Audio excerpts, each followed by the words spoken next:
Hello, fake sinners, and welcome to this week's meeting of the Sad Kids Record Society. I'm your host, Adam, and I'm listening to Come Say Something by Lauren Sanderson and Fred Durst. And I'm your other host, Lilli, and I'm listening to Got It Bad by Daisy Grenade. But we'll talk about that later. For now, let's drop the needle.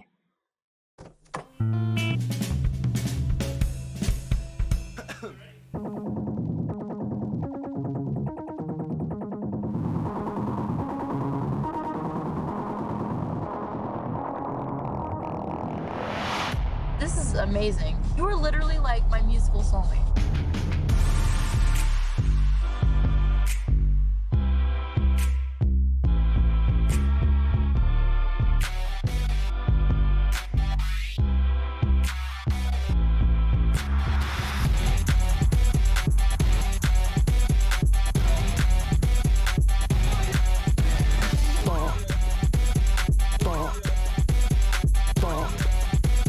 This is a bop.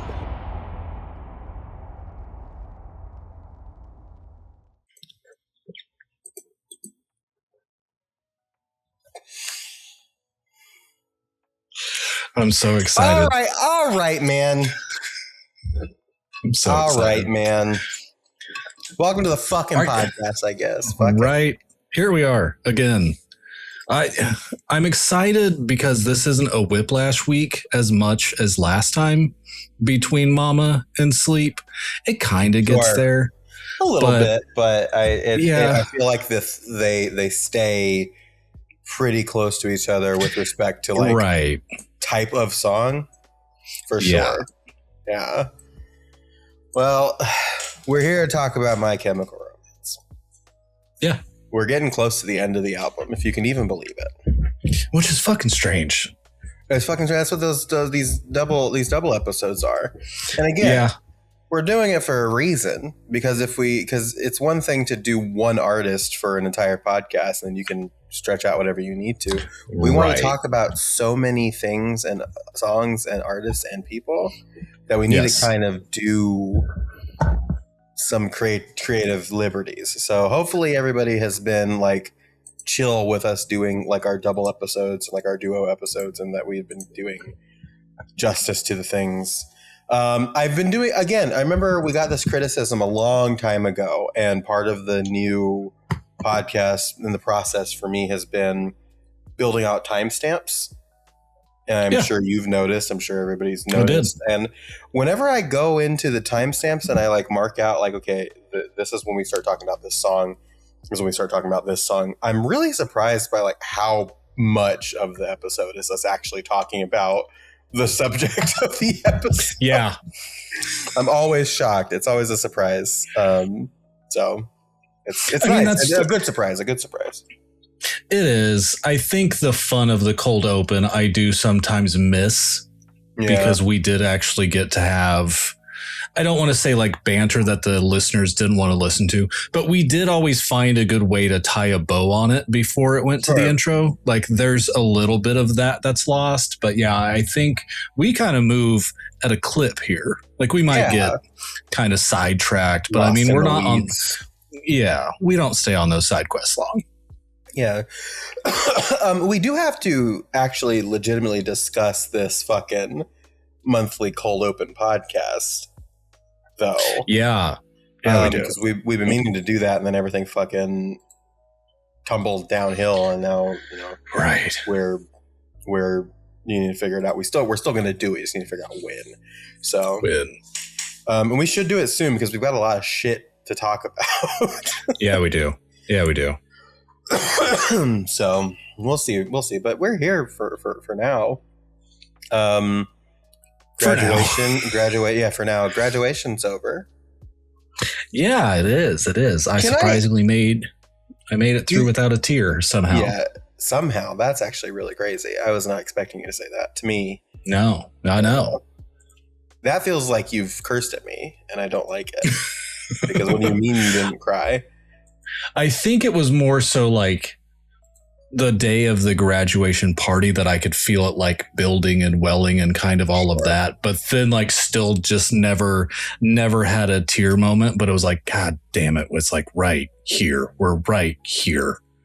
Yeah. She had on like a little white dress, and then to complement the white dress, she had on these little white heels that had like a nice little floofy thing on it to just kind of say, hey, I'm still a child. So I think that kind of helped the emotion a little bit.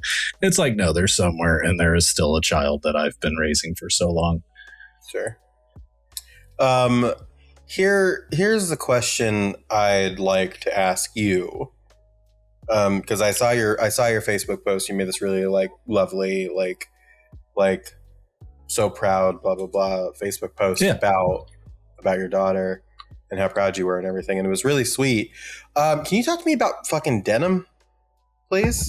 Is that I'd like to know more about denim, and I'm sure the audience would as well. Denim. Dun dun dun dun dun dun dun. Yeah, I this would be the second her spot, but like no, absolutely, we're going to talk to you about denim. About denim. Yeah, this is the second. I'm glad that you did it because Carrie did it too. And Aurora was like, "What is that?" I'm like, "It's the fucking Mario thing. Come on."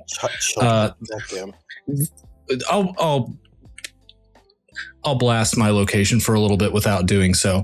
There is a town down here called Kansas. Okay. That is like 20 minutes from where we live ish. And, you know, Aurora still works at the movie theater for now before college cheer pops off. And this is the second kid from Kansas to walk into where she works and say, hey, whatever the fuck this kid named Denim could say, here's my Snap information. So, you know, if I had 2 nickels for every time this wouldn't happen. Like it's, I don't like that the kids are using Snapchat for anything, quite frankly. No, I don't. Because I know what I use Snapchat for, and I don't. Yep. I'm not a big fan. That's apparently all they use.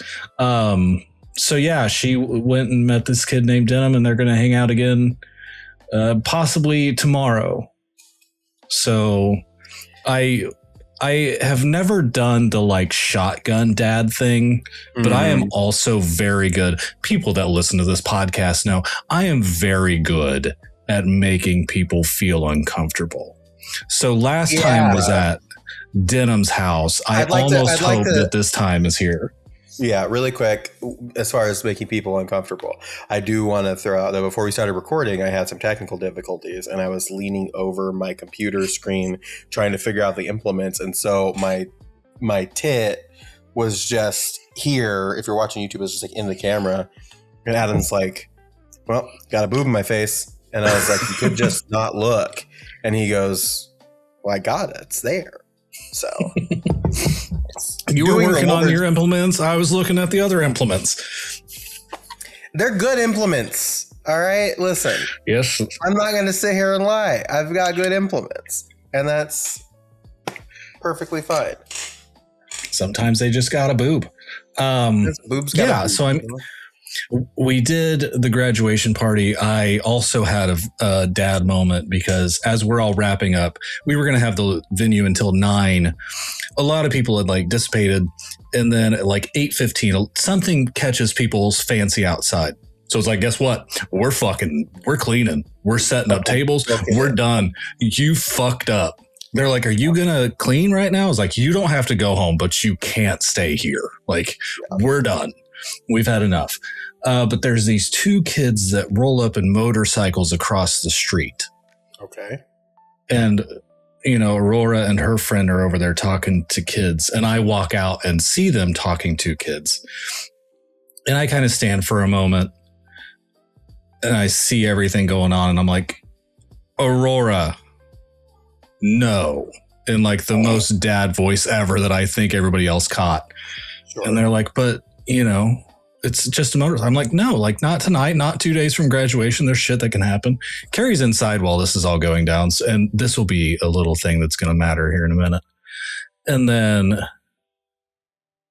we've got family there and they're like, well, you know, sometimes you can just fall in love with people that have motorcycles. There's nothing wrong with that. I said, yeah, look at her fucking mom and how that worked out for her.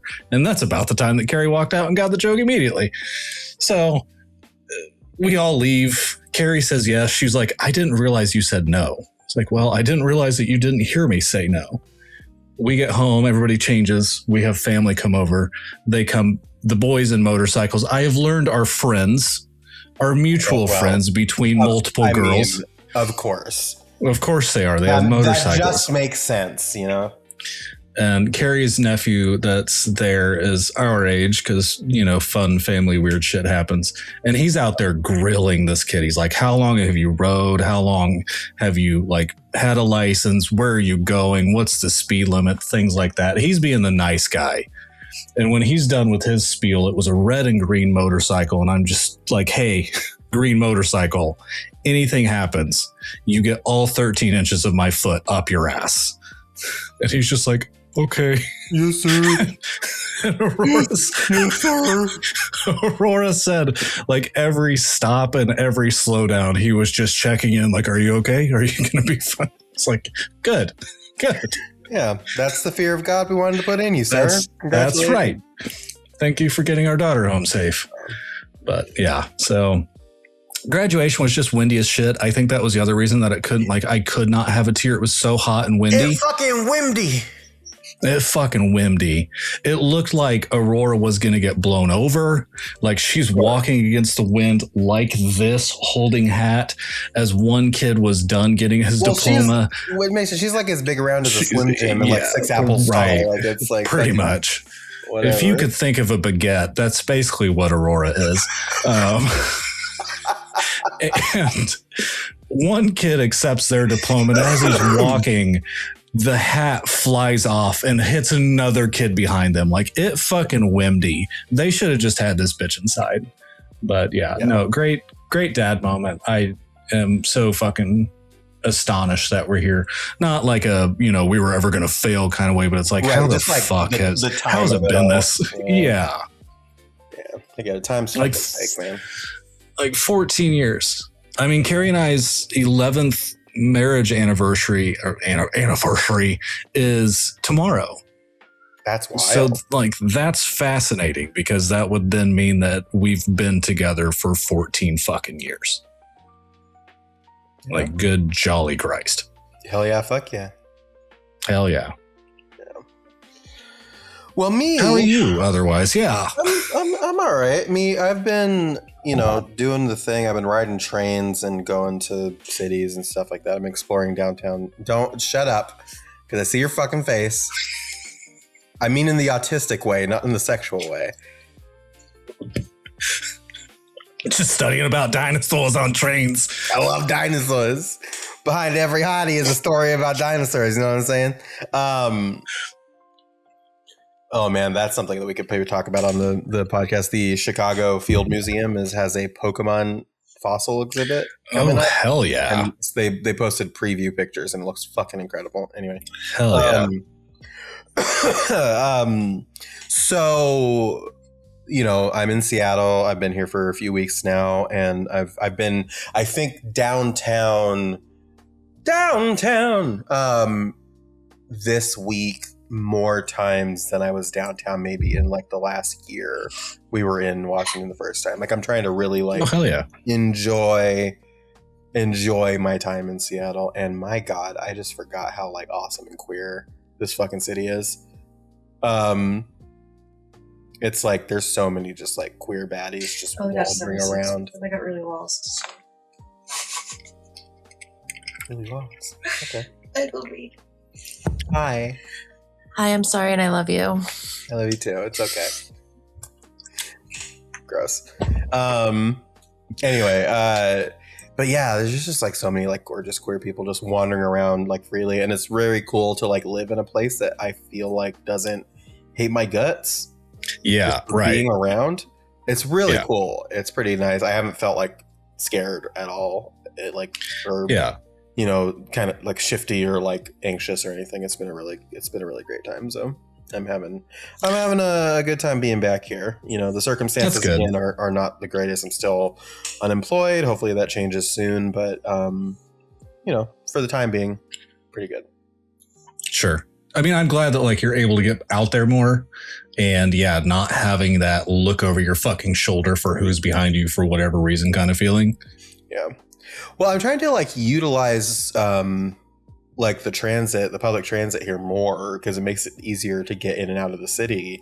It takes a little bit longer, but like you don't have to drive. You don't have to worry about like parking and traffic and stuff like that. So it's just like, sure. I did that on Tuesday. I met up with a friend of mine on Tuesday and we just kind of like went and we like took the train like basically all the way up to the north of the city and then rode it back down, like looking for like, game stores and like vintage shops. And, like, Asian markets and stuff just to have a good time. And then I went with my mother-in-law on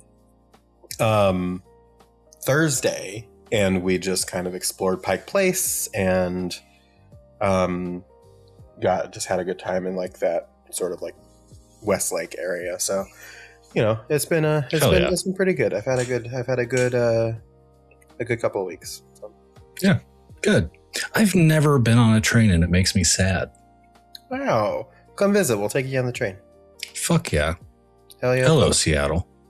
Hello, Seattle. If you fly into the Seattle airport, you'll get to hear Duff McKagan talk about how cool Seattle's airport is. So nice. Yeah.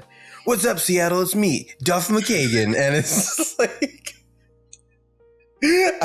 just like brother. And they've been using that saying, "Listen, I moved to Seattle in 2017, and they were using it then. And let me tell you, God damn, December 2025, they were still using it. So woof, Duff McKagan, man. I'm gonna crash a plane. Up in the U district. That's where he's from. So yeah, whatever. Damn. Yeah. Before we move on to our next segment, though, we should probably talk about, because that's really all that's new with me. I'm into garage again. I don't think we're in danger of. My father-in-law worked from home today, so his car is just out there. So I don't think we're gonna have to worry about the garage opening. Hell yeah. But yeah. So that's kind of all that's up with me right now. Yeah. I got a sun hat. Nice. That actually looks good on my head and with my hair, which is like fuck yeah, huge deal. Anybody who knows me knows how important hats are to me and how bummed I've been that I can't wear hats anymore because the way that like my hair sits and like the way that my hair does stuff now doesn't look good with a hat. And so it was nice to find a sun hat, nice wide brim, like a black sun hat that looks good. If you follow me on Instagram, I posted it last week. It's a story, so it's gone now, but you can look at my Instagram story and see me not only wearing this really pretty sun hat, but the girls are just doing their thing in that picture. It's pretty great. Anyway, so that's a rewind for those people.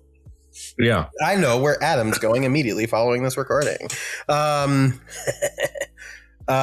yeah, so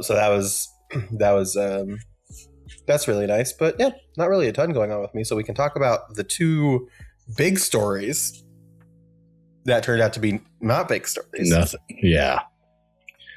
Nothing. So on our last episode, we talked about how 21 Pilots was doing some like this advertising around Columbus, this from here stuff.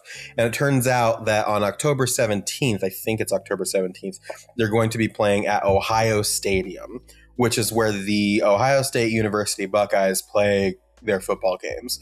And it's a huge fucking deal. So like so it's not like a new album, it's not new music, it's not anything like that. It's just announcing this huge stadium show, which is like incredible.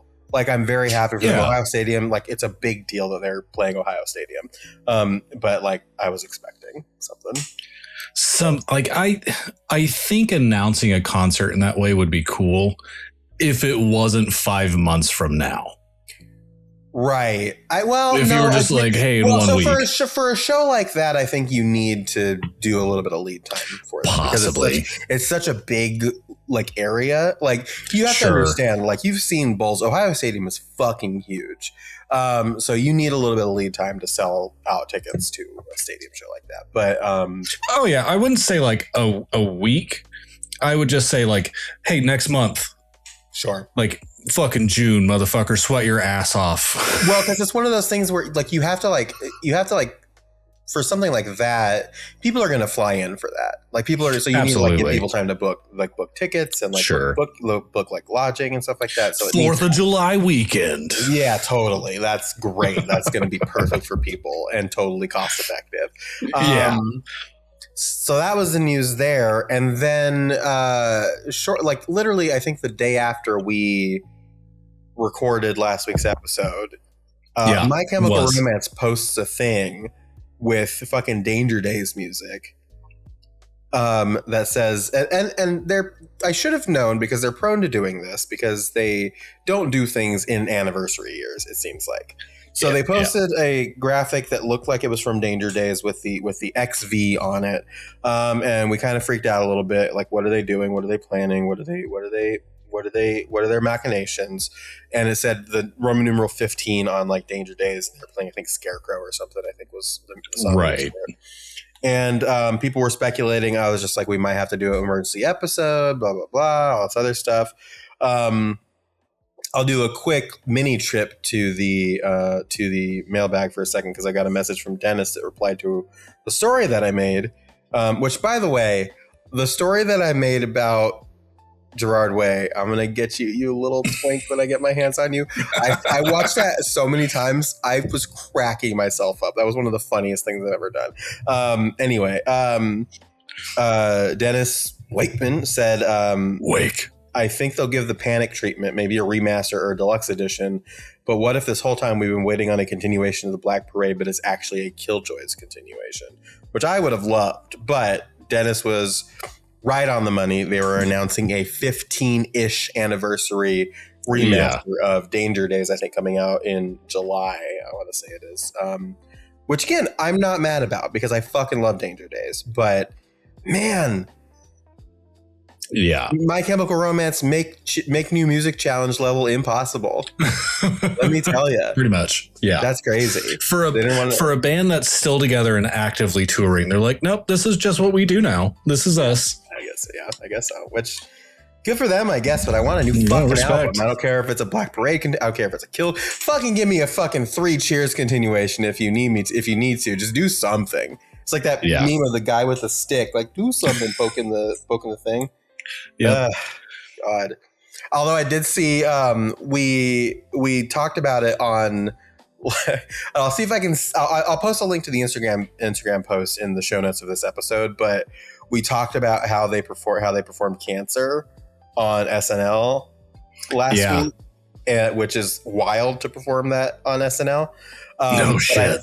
But I found a video of it and. Lotus's whole like I hate Mikey Way thing is actually kind of funny because tell me why Ray Toro was on stage in SNL playing the bass for that song and Mikey Way was on stage playing a fucking tambourine. What is he doing? Yeah, he's just out there. He's living. Talk about little twinks I'm gonna fucking strangle to death. Mikey Way, I'm coming for you too, bud. God damn. Crazy. It's hilarious. Yeah, I mean, seeing that video is kind of like seeing Panic at the Disco videos from fucking forever ago. It's like, oh shit, we all got a little old. We all got a little older here. Like, you know, as anybody that's on the video right now, like I've shaved the part of my head where I have been probably every 3 to 4 months now. So all the gray still just lives here. And it's like, yeah, nope. No matter how much you try and hide it, we're a little fucking old. Yeah. I think you should just fucking chrome dome it, honestly. Just fucking do a Johnny? Yeah. Maybe. I've thought about it. They don't know what do a Johnny means, but I do, and I appreciate it. I have to go see family next week, like the Ohio trip that we've talked about for so fucking long. Yes. And what an entrance that would be. Just fucking gone. Just fucking for family that has called me red for like 30 years. What a way to go. Still got the facial hair. Yeah, I've still got that. Yeah, I can't do that. I can't go full fucking just baby face. No, thank you. I think I would stop being your friend. You can't was do that both. weird. You can do one. You can't do both. Right. There was a weird time where Carrie was like just shaving and then just took a part of the mustache off. I was like, the whole thing has to go now. So then it was like no mustache and just this. And I was like, I'm 17. I'm 17 years old. That's also not a great look. I don't know that I've met anybody that like looks good with just like this. Like you need. No, I did it for a long time, but that long time was like the period when I was kind of 18 to 20 and just kind of getting stoned every day. So it was like, I don't care. Right. I don't give a shit. And it doesn't finally look good decided on to grow those that people. out. It doesn't look good on those people, but it makes sense on those people. And that's right. You know, it's like the Slater little thing, kind of just looking like a stoner dipshit. So thankfully we've grown up a little bit. Yeah. But you also can't. I know that I can't pull off like the no beard and just mustache. Sure. Like that's not a vibe either. No, that's not a vibe. Your facial structure doesn't work for that kind of thing. No, it does not. Yeah, I will say the other fun thing about the My Chemical Romance clip on SNL was they're introduced by John C. Reilly. That was pretty neat. Anyway, that's my really bad John C. Reilly impersonation. Shall we go to mail time? Mail time it is. Send it away. Mail time.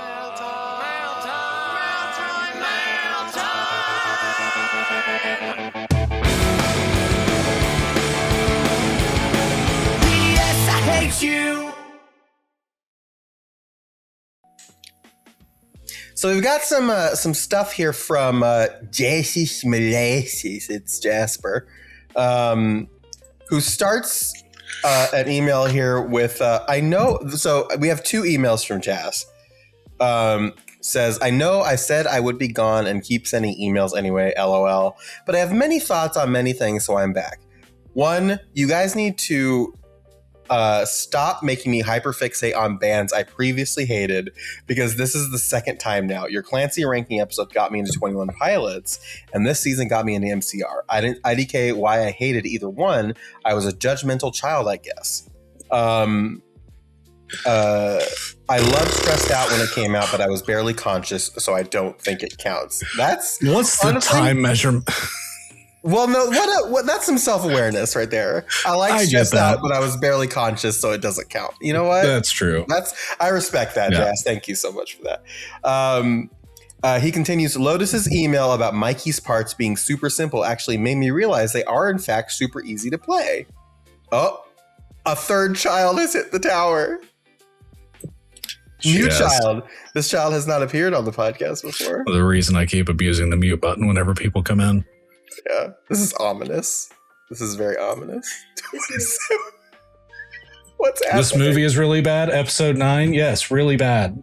Yeah. I've tried to warn you. Oh, they're watching episode 9? Yeah. Ooh, Star Wars episode 9? Yep. Ooh, God. Anyway, Jazz continues, made me realize they are in fact super easy to play. I've been playing bass, I think, for 9 months, and the only issue I've had with MCR so far is the speed, because sometimes they're really fast. But I don't know if it was skill or if he was just getting overlooked a bit during the writing process. Well, you know what? This is a Mikey Wastelander podcast now, so... there might be reasons. Gerard, baby girl. Frank, Ray, baby girl. Mikey Way, devil. Brent Wilson. No, not quite as bad as Brent Wilson, I think. 3, at the end of I Don't Love You, when you guys were talking about the awkward breakup comment, I started singing I Don't Want to Be in the Room Where It Happens, and then Lilli did too, and it caught me off guard. I just had choir concert and we did a Hamilton medley with that song in it. Okay, bye. I don't have a picture this time. You're and then when the Jasses starts coming, then they don't stop coming, and they don't stop. When the Jasses start coming, you get the molasses, and that's all you got to say about that. God damn it. We got a couple emails here. From Jazz to continue a couple days later. I should be able to send an email tomorrow, but just in case, here's IDK something. LOL. Haven't listened to the episode yet, but oh my God, the guard and the MCR obsession has me in such a chokehold. I thought I couldn't love anything more than Dal and IDK How, but I was in fact wrong. What have you done to me, guys? With a crying face. I have to know if either of you know anything about the band's characters in the I'm Not Okay video, and they're like the Phantom's collective OCs. They're Illy McMillan, Guard, Warren Pikes, Frank, Milo McMillan, Mikey, and Sonny, whose last name IDK Ray. It's Ray Toro, and I love them so much. Illy and Warren are obviously shipped because it's a more acceptable version of Ferrard, and Illy has generally agreed to be trans femme, and because of that, I headcanon Warren as trans mask so he can trade his uniform skirt for Illy's pants. Here is a meme. I hope this is real because it's cute, but I'm guessing it's not. Yes, I am a Raiden believer, but not in this insane way. I just think it was likely, you know. And so it's a picture of, I'll put it on the screen, but for those listening, it's a 4-panel comic of Ryan Ross. Says, it's not that he's unromantic, he's just romantic in really awkward ways. Like one time I told him I wasn't comfortable in my own body, and he's like, well, I'm comfortable in your body. I don't think that's real, but God, we'll allow it. Sometimes, Justice Molasses, we do love you. There are times that I am glad that I do not open the emails before you do most of the time. Yeah. I'm going to be so honest with you. I legit did not know that they were like, that there was like lore surrounding that video. So that's news to me. No, I kind of like felt my mind blow a little bit, and I felt a little uncomfortable by it all because that video came out before most of the people were born that probably listen to this podcast. Like I'm glad that there's a whole thing behind it, but I don't know, dude. Like I just want the music video. Yeah. It's a great music video. It's a great fucking music video. I would have never given a character a name in that music video. Right. Jazz Molasses continues. Turns out this was later on that day. Yeah. Just boom, boom, boom. Continues. Turns out I had the episode downloaded, so I'm listening to it now. Actually, LOL. Yeah, you accidentally chose a horrible time to move away, Lilli, and they're playing with Death Cab. Ugh, I want to go. I know. Okay, I know. Thank you, God. Also, how dare you call choir not cool? We are obviously the only cool people in the school. What are you talking about, SMH? Listen, I was in choir. Okay. We're both choir kids. We're both choir kids. Objectively, not cool. Not cool. No. That's why we have a fucking podcast talking about music. Yeah, that's why we're doing this fucking podcast, because we're uncool choir kids. You leverage that into a personality later in life, but it's not. No. No. Sorry, Jasper. Unfortunately, none of my friends like MCR. That's a shame. But one is in love with Frank because of me. So whoops. She's generally uncomfortable listening to Guard. I'm gonna read these all out. She's genuinely uncomfortable listening to G Guard. I kind of like G Guard actually. Sing except for a few songs. R.I.P. And her love for him made me also love him because we are one entity apparently. My parents have gone insane, and we are going to see Hawthorne Heights and the Smashing Pumpkins this summer, and they're going without me to see Bush while we are in Germany. The Germany part has been planned for like a year, but about a week ago they saw they were playing where we are going to be that night. So yay, Bush is my mom's favorite band ever, and she's super excited. You know, I'm gonna say if there's anything that emo kids have done right, it's learn how to parent kids. Yeah. Because the same as we did, we don't want you on the fucking internet. We don't want you emailing strangers. We don't want any of that. We don't want you using Snapchats with dudes named Denim. No. But guess what? She's 18 now, and I fucking just can't do anything. Can't do anything about it. I can't pull the "you're under my roof, I pay the bills" bill because I'm not 1950s dad. It just doesn't work the same. True. Technically, you can, but she's got autonomy. I can. Though.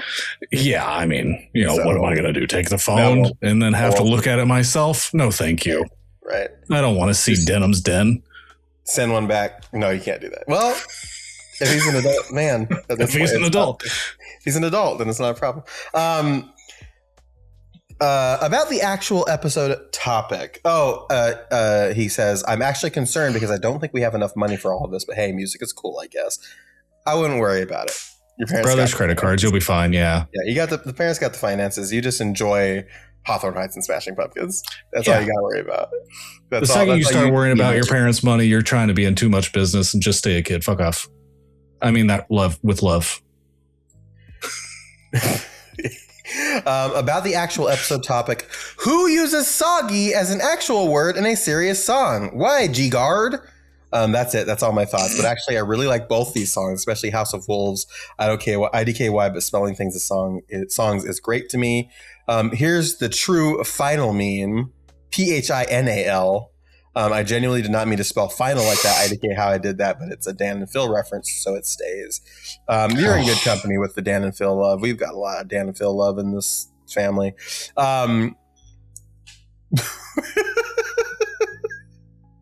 It's a picture of Guard. It says, say Gerard Way without the Arard W, and that reads gay. Hooray. All right.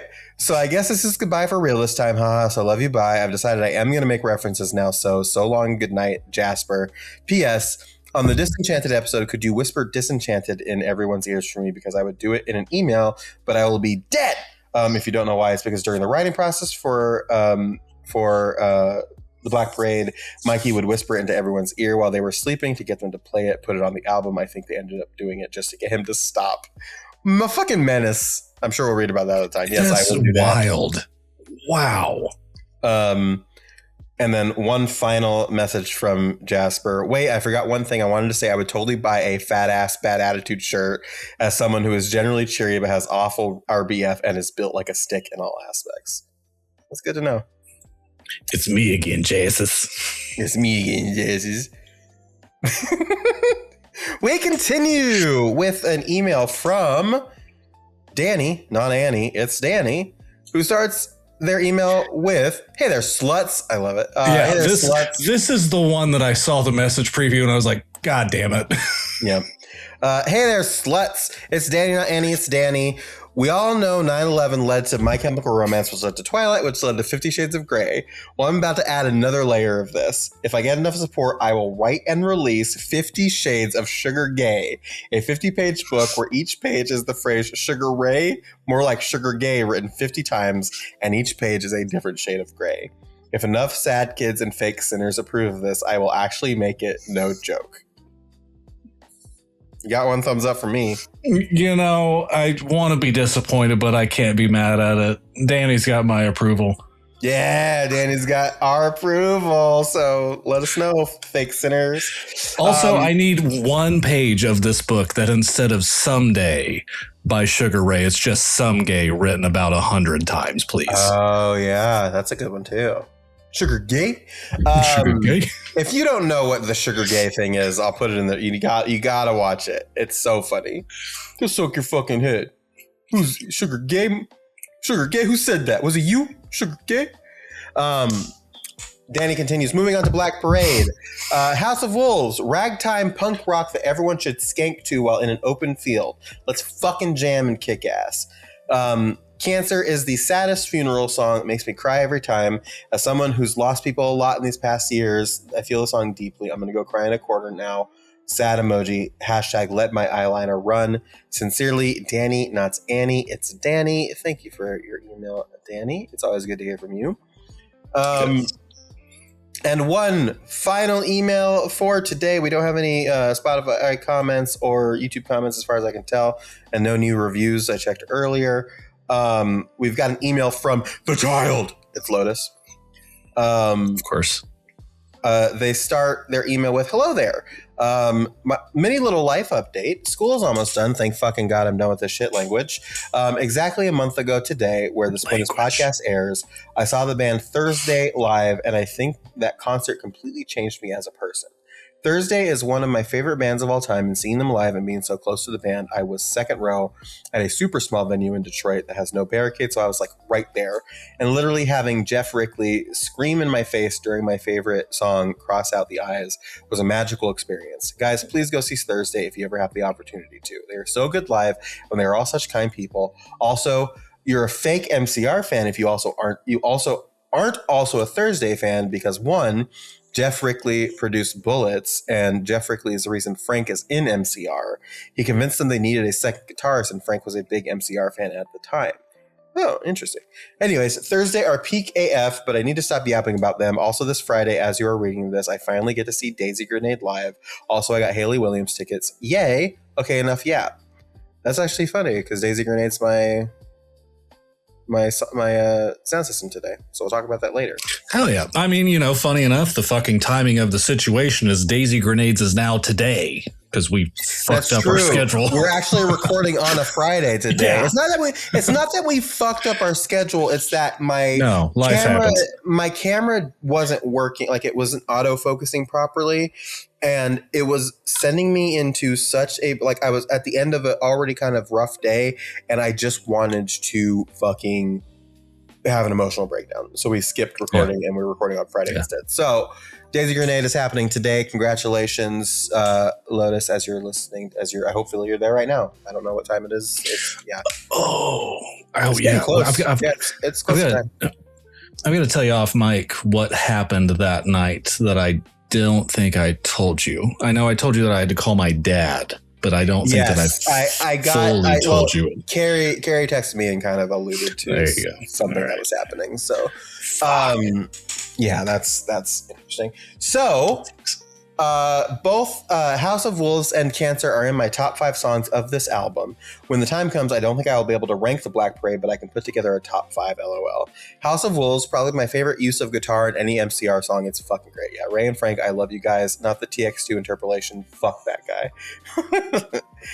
Cancer is famously my favorite MCR song. It's been my favorite since I first heard it 2 years ago. Piano's beautiful. The lyrics are beautiful. Everything is beautiful. I love this song a lot, and I don't think it's ever moving from my number 1 spot. It's a hard listen sometimes, but God, it's so fucking good. About the 21 Pilots cover, about the 21 Pilots cover of it, I'm not a huge fan. It's different, but it's just not for me in TBH. And this is coming from a huge TOP fan. By the way, I considered getting tickets to the Ohio Stadium show, but I'm so broke from all my other concerts, so I wouldn't be able to afford Pitt, which was $500 anyway. And it's not worth the 3.5 hour drive if I'm just going to get a seat, so I'm not going. Listen, you're going to I'm going to tell you this right now. I want you, Lotus, I need you to actually, if you're listening to the audio of this, I need you to go to the YouTube video and watch this part because I'm looking directly at you. There is going to come a day where you're going to fucking appreciate being able to get a seat for a concert and you're going to revel in that. There have been 2 times in recent memory where I've been to shows. One was a 21 Pilot show in Columbus and I had a seat and it was the most incredible fucking experience of my life. And then when I went to go see Lawrence one time, we had a fucking table and we ate dinner and it was incredible. So enjoy your little $500 fucking Pit tickets now. You're going to, in like 5 years, you're going to be like, damn, I wish I could sit the fuck down. Yep. Thank you. You can go back to the audio if you'd like. Anyway. Also, fuck Mikey Way. I hate that guy. God. Shorter Mikey Way hate moment this week, but yeah, I hate you, Mikey. When I was writing out this email, language. I'll allow that one. When I was writing out this email, I received an email. You know what's funny about like Lotus listening to this podcast for as long as they have, and like basically like watching them grow up as well, and like they're going to be out of school, they're going to be 18 someday, whatever, and like still they're going to curse in emails, and I'm still going to say language. It doesn't matter how old language. Kid. It doesn't matter how old you're still going to be. You can be fucking 38. You're going to be the kid, and I'm still going to say language when you cuss at me. Anyway. I heard Aurora out of nowhere say the word cunt the other day, and I was proud, B, disappointed that I used that word too much. Yeah, that's okay. Is there a C answer though? Yes, and it's called cunt. Yes, true. Lotus continues. When I was writing out this email, I received an email that Rolling Stone put out a list yesterday of the top 100 punk albums of all time. So I had to take a look. Here are my highlights. We probably won't get to that for a long time, so we'll just go through this. Paramore at 99, Brand New Eyes. One line from the description really stuck out to me. In that way, Brand New Eyes is like a tame emo version of Rumors, and yeah, I agree. Okay. That's next season. All right, so that's a take. We'll get there soon.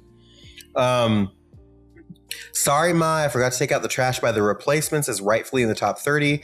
Fun fact, I have met the bassist Tommy Stinson. He gave me a shout out during a concert he was playing, and I have a signed poster from him. LOL, random fun fact, my life is weird. MC5's Kick Out the Jam should be higher. I say this as a punk music fan and as a person from Michigan, LMFAO. Blondie at 75. They're in my top 5 favorite bands during COVID.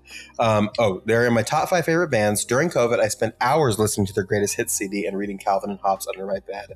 That's the fucking beat right there. Reading That's Calvin and Hobbes under the bed, listening to Blondie. That's a vibe.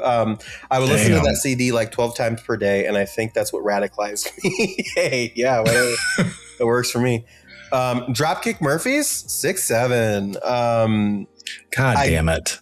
I don't think Dookie should be in the top 20. There are better Green Day albums. Dookie is mid IMO.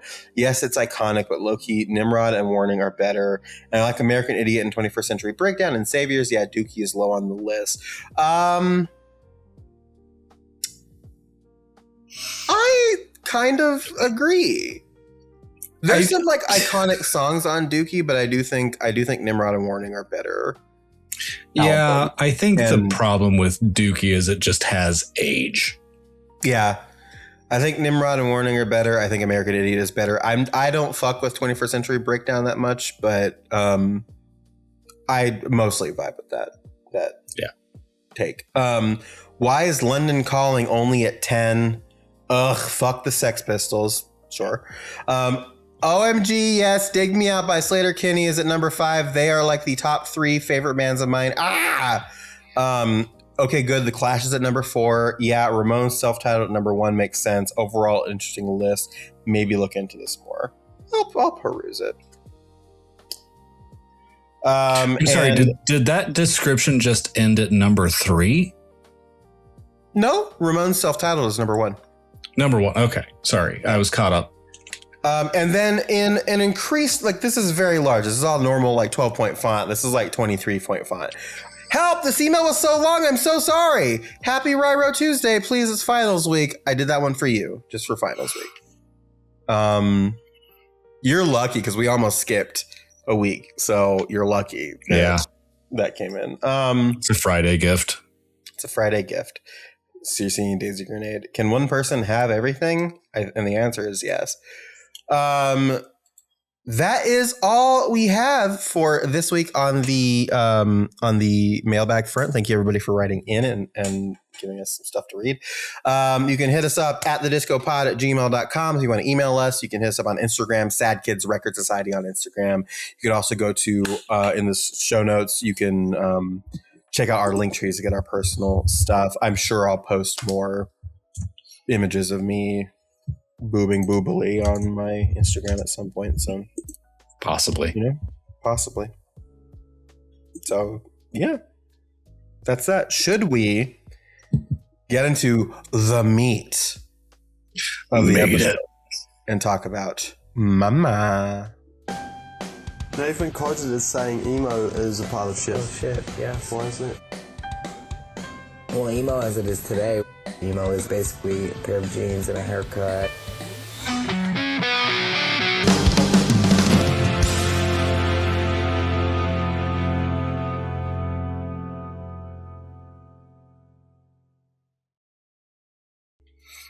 Hey, Adam. Huh? Mama is a song by the American rock band My Chemical Romance, released as the 9th track from their third studio album, The Black Parade. A goth cabaret song featuring actress Liza Minnelli. Mama was conceived after lead guitarist Ray Toro was bet that he could not write a polka in the band's style. Mama was written by band members Bob Breyer, Frank Iero, Ray Toro, Gerard Way, and Mikey Way, and was produced by the group alongside Rob Cavallo. The song's lyrics focus on the patient, the dying protagonist of The Black Parade, and his relationship with his mother. Music critics praised Mama. You know what? I'm going to get back to that because I always go too far into the summary, knowing that we're going to get into it. Yeah. Mama was demoed at the Paramore Estate, a haunted mansion in Los Angeles, Cavallo noted of the demo of Mama that it was recorded in a giant living room with 40 feet high ceilings and big windows overlooking Los Angeles. Hell yeah, that's a vibe. Afterwards, the band moved to El Dorado to record the album. During this period, Gerard Way wanted a voice to talk back to him in the song and began searching for a guest vocalist who was a motherly figure, a survivor, and rooted in theater. Way wanted Broadway actress Liza Minnelli to feature as he frequently watched Cabaret. Oh, Cabaret is so fucking good. A movie introduced him by his grandmother while making the Black Parade, and wanted to give his grandmother a nod. Upon jokingly suggesting to Cavallo that Minnelli be included, Cavallo called Minnelli's publicist and quickly convinced the actress to appear on Mama. Minnelli performed her part in New York while the crew remotely recorded it at Capitol Studios through a control board. Gerard Way has declared Mama one of his favorite tracks on the Black Parade alongside Sleep. What a coincidence. He has called working with Minnelli an amazing experience, saying, "I think she got as much of a kick out of Mama as we did." Minnelli has also reacted positively towards the collaboration, telling the New York Times that the band was so much fun, but truly professional. If only she knew about Mikey Way. You know what I mean?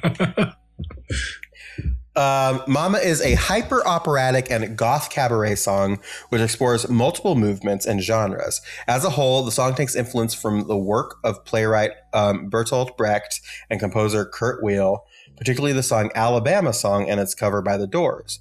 The song contains elements of Pink Floyd's album The Wall, with Ed Thompson of IGN calling Mama an homage to the song The Trial. We should consider putting The Wall in our rotation of pieces. I think we should. Yeah. I'm not sure why it's not on there already, but we should throw that in there. Get your negative ass out of here. Oh my god. Get out of here. No. She walked in right when I said we should. She said you shouldn't.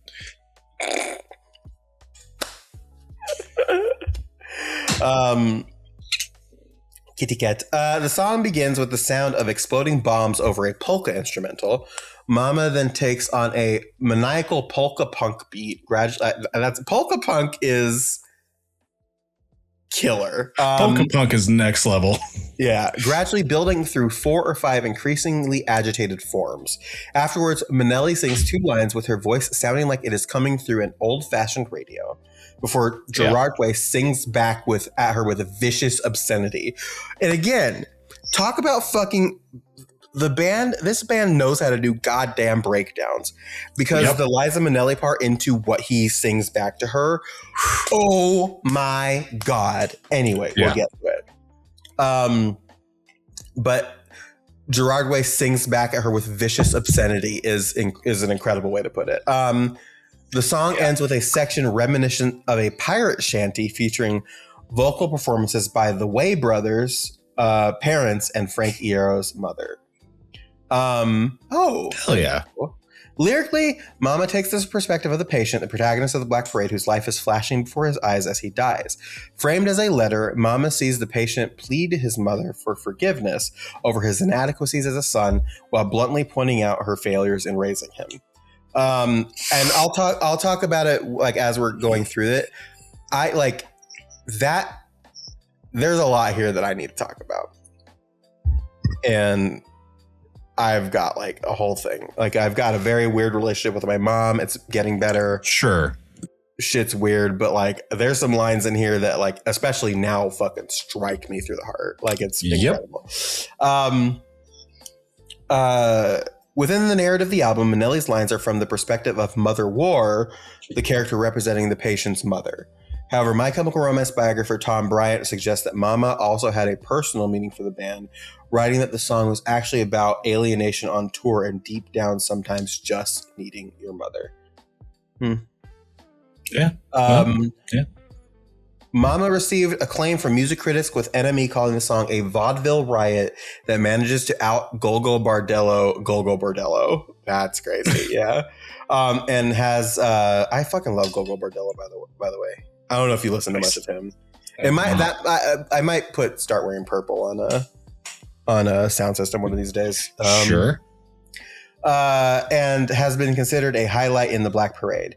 Musician Derek Whibley of the band Sum 41 called Mama a standout track on the album, saying he was really impressed by the theatricality of it.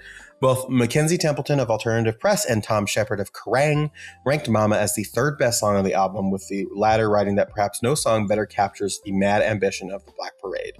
Ariana Backley of Entertainment Weekly ranked Mama as the fifth in her ranking of the Black Parade, calling it irresistible and praising the ambition. I need to look at my ranking because I did my provisionary ranking, and I need to see where I put Mama. Okay, interesting. The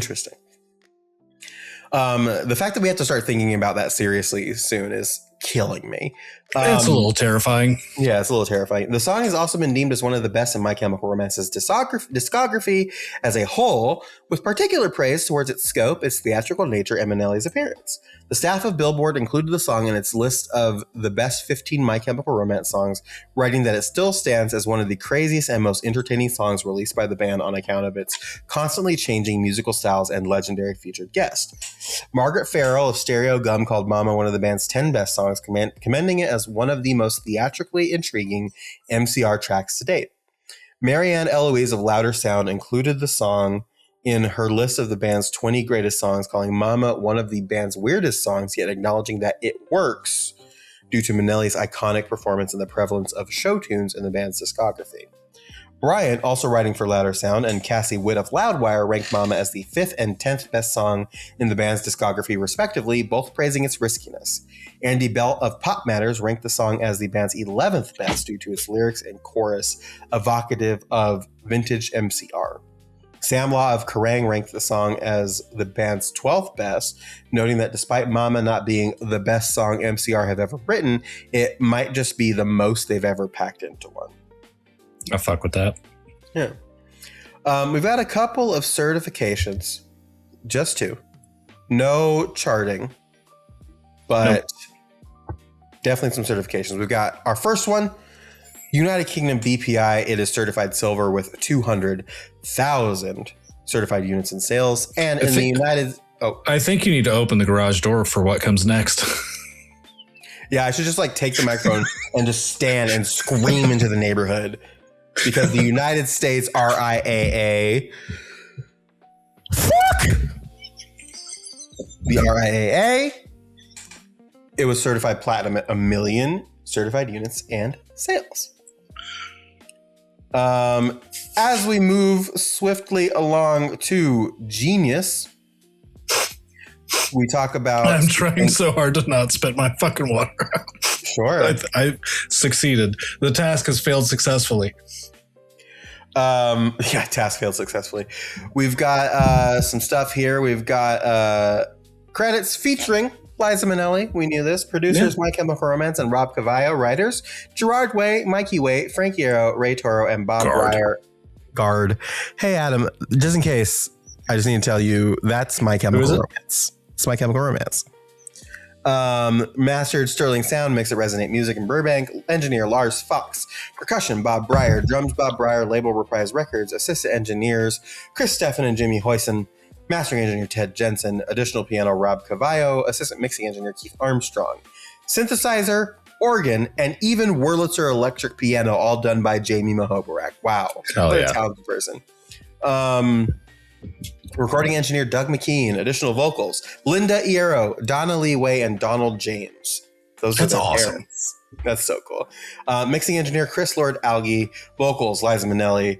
Rhythm guitar Frankie Arrow. Background vocals Ray Toro, Frankie Arrow, and Liza Minnelli. Bass guitar Mikey Way. Lead vocals Guard. Songs that interpolate Mama, Glut by Bud Specht, and Zombie by Quentin Lovejoy. What the fuck? It's the fucking Minecraft kid guy. I don't know. That's right. That's right. I've literally never watched any of these videos or heard these songs. So I have no idea if Quentin Lovejoy is a kid or an adult. But Jesus Molasses. Jesus Molasses did this. No, I do want to point out that this song starts out, "Zombie, you spawned underground. Zombie, you spawned underground. As I mine the diamond, I'm hearing your sound. Zombie, you spawned underground. God damn it. Although these two lines, he didn't switch up. Oh, well, now, zombie, you're all gonna die. Zombies, you're all gonna die. These creepers and spiders might make it out alive. But zombie, you're all gonna die. Upon my bow is flame one. Yeah. I'll rain the fire on everyone. Yeah. You took my village traders and turned them into foes. My diamond sword will avenge the one I love. Thank you, Quentin. That is very quickly becoming one of my favorite parts of these episodes is singing the Quentin Lovejoy version of the song that we're talking about. I also forgot that we're a video podcast now. So for anybody watching, I had a tension rod fixing my shelves while you were doing that. True. It's true. Mama covers Mama by Waters Deep, Mama by Ghost Town, which is the rock sound cover, and Mama by Bear Ghost, which I don't think I've heard, but I fucking love Bear Ghost, and I love when Bear Ghost covers songs. So that's another band I should put in Soundsystem sometime. If you don't know about Bear Ghost, listen to Bear Ghost. I always describe them, this is the way that I describe them to Danny, not Annie, it's Danny, that it's like, what if a band existed in the Scooby-Doo universe that made music for adults? And that's kind of what Bear Ghost is to me. Nice. Got some live performance. Oh, Mama remixes, the Mama live demo by MCR. Mama live performances. We have a performance in Mexico and an extended version. Long Live the Black Parade by My Chemical Romance featuring Lucy Joy Altus.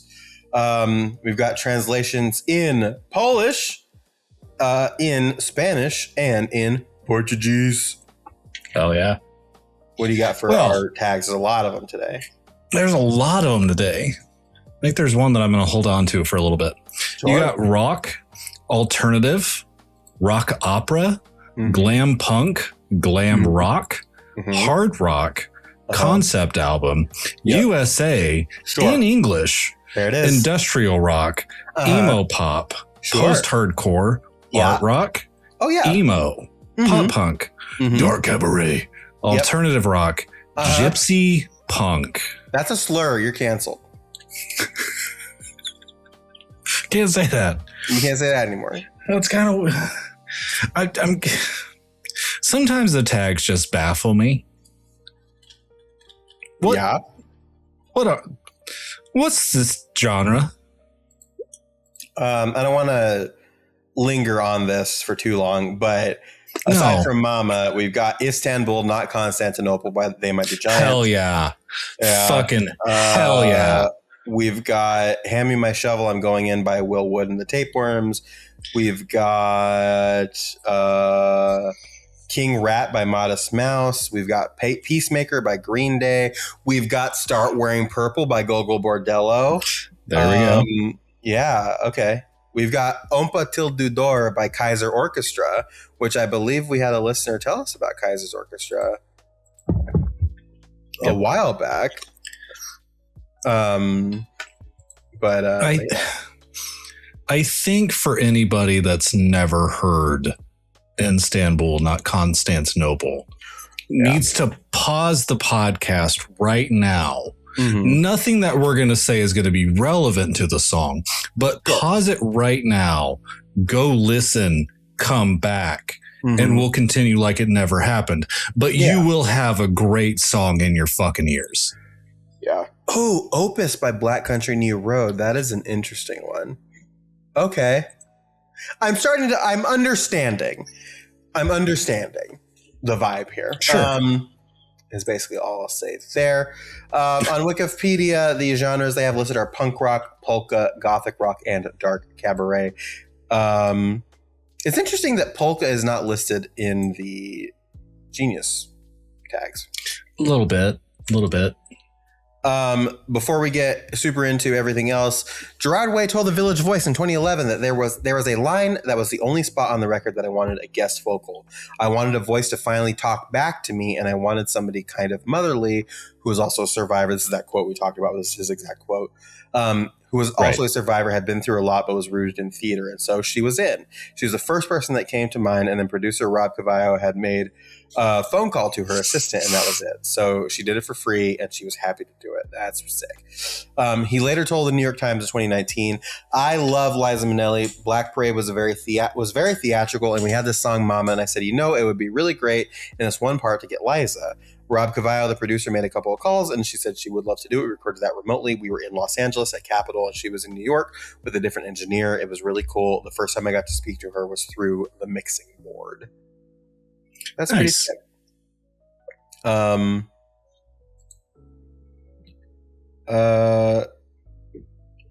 we all go to hell. This is a genius comment. Mama, we all go to hell. Except Ray Toro. He is nice. He can stay. Ray is a good boy. True.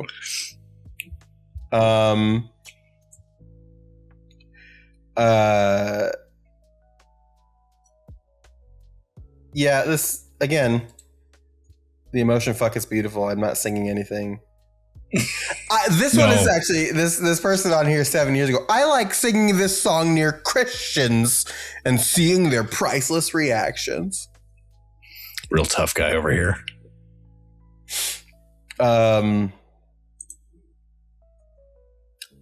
I love this song. It's like MCR's Bohemian Rhapsody, same theme of crying out to his mother for the sins he's committed. Like, bitch, they already did that. Yeah. Like that already came and went. Somebody called this song made me queer. Well, all right, that's enough. Let's get into it. So again, we've got the bombs dropping, we've got the polka happening. Again, you start again, we're coming from Cancer into this, right? Yeah. So you're hearing the sound effects and everything like that, the bombs dropping, all that other stuff. You're hearing all of this. And then you start hearing fucking dum, dum, dum, dum, dum, dum, dum, dum, like a jovial polka. And you're like, what the fuck are these guys these chuckle fucks doing here? All right. I don't know what the fuck's going on. I'm here for it. Let's see what's going on. If there's anything us millennials ever loved, it's our love for Weird Al. And what did he ever do better than just polka? True. So verse 1 goes, Mama, we all go to hell. Mama, we all go to hell. I'm writing this letter and wishing you well. Mama, we all go to hell. Oh, well, now, Mama. I like the flourish in his voice. Oh, well, now, Mama, we're all going to die. Mama, we're all going to die. Mean, you missed he's writing this letter. That's right. I'm writing this letter and wishing you well. Like just like a fucking race car going by. Oh well now, Mama, we're all gonna die. And like we're getting like some xylophone in here and like some twinkles. Die. Mama, we're all gonna die. Stop asking me questions. I'd hate to see you cry. Like it's just like it's got so I love Guard's voice because it has so much like character. Yeah. Truly. He just does so much shit with it, and it's just like his voice is a character in and of itself. It's very we've talked about it so much throughout this album, but I think like in this one verse, he just whips out so much different shit that it's hard to let go of. Like, oh my God. Yeah. So stop asking me questions. I hate to see you cry. Mama, we're all going to die. And so we've determined here that it is this letter that he is writing to his mother. We've understood at this point that like this is the song that's kind of letting us that he fought in a war, maybe. Sure. Literally, perhaps based on some of the words, but also maybe figurative, where he's like dying now and he's like going through all of this fucking shit in his head. Yeah. Because he's talking about like, you know, we all go to hell, maybe for what we did during the war, maybe for what we did in our life, whatever. Yeah. I'm just here to talk to you about it. And I'm not going to answer any of your questions because I'm just here to talk to you because I don't want to see you cry. Right. It's bad enough as it is. So, Mama, we're all going to die. And then it blasts into the chorus. Yeah. And you've got this like, his voice is like kind of echoing and there's some background stuff. And when we go, don't blame us. Yeah. Yeah. We'll let the fires just bathe us. Just bathe us. Yeah. Yeah. Again, I could take a beat on every single line in the song almost. It's great. You made us oh so famous. We'll never let you go. And when you go, don't return to me, my love. And again, this ties back into the we all go to hell thing. When we go, you know, we were like, maybe perhaps like we're just following orders. We were just doing what we were told. Don't blame us for what we did. We'll just be here. We'll let the fires of hell bathe us. We're just going to let the consequences take us. You made us oh so famous. We'll never let you go. And when you go, don't return to me, my love. So what I'm sensing here is there is a perspective shift halfway through this chorus. Yeah. Right. Like it starts as him and then it flips over to the mother. Yeah, there's also that part that we've talked about in a couple of songs so far where like it's that part where Guard comes out of the character and it's like he's talking directly to the fans. You know, you made us oh so famous.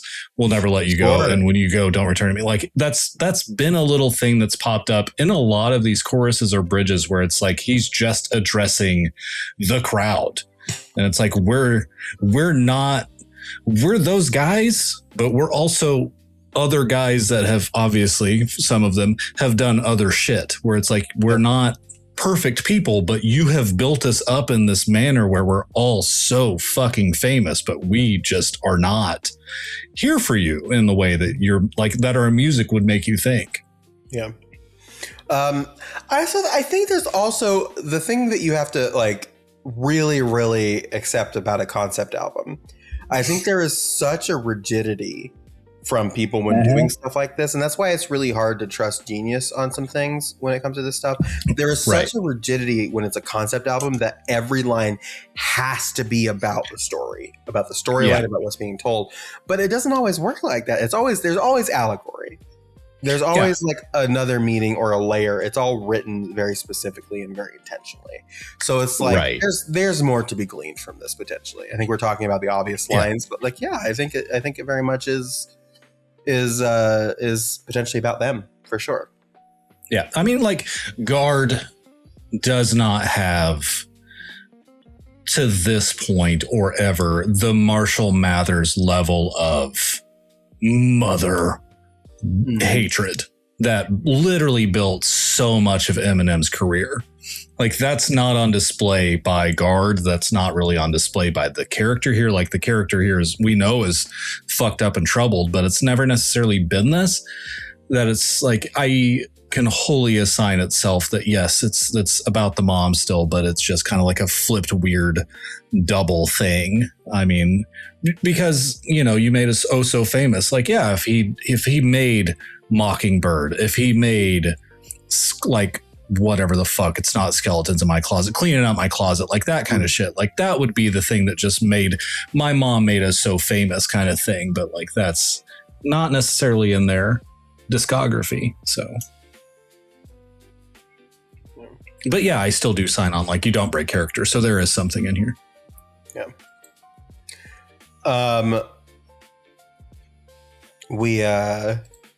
We move on to verse 2. Mama, we're all full of lies. Mama, we're meant for the flies. And right now they're building a coffin your size. Mama, we're all full of lies. So we're back to this like condemnation of the people that did this stuff. We're all full of lies. We're meant for the flies. Like obviously, like we're gonna die. We're all gonna die anyway. Yeah. The flies are gonna eat our fucking bodies. Who cares? Right now, they're building a coffin your size is intense, which is just like you're gonna die too, and it doesn't fucking matter. Almost, like everybody's got a coffin their size coming for them. It's just we're doing it this way. Yeah. This is a tough one for me because it's so on the nose, and people that listen to Adam and Lilli at the Disco like know my relationship with my family, but like this song is kind of how it feels. And like my mom would always tell me to not lie. And I think if I ever remembered back, she was the one who taught me how.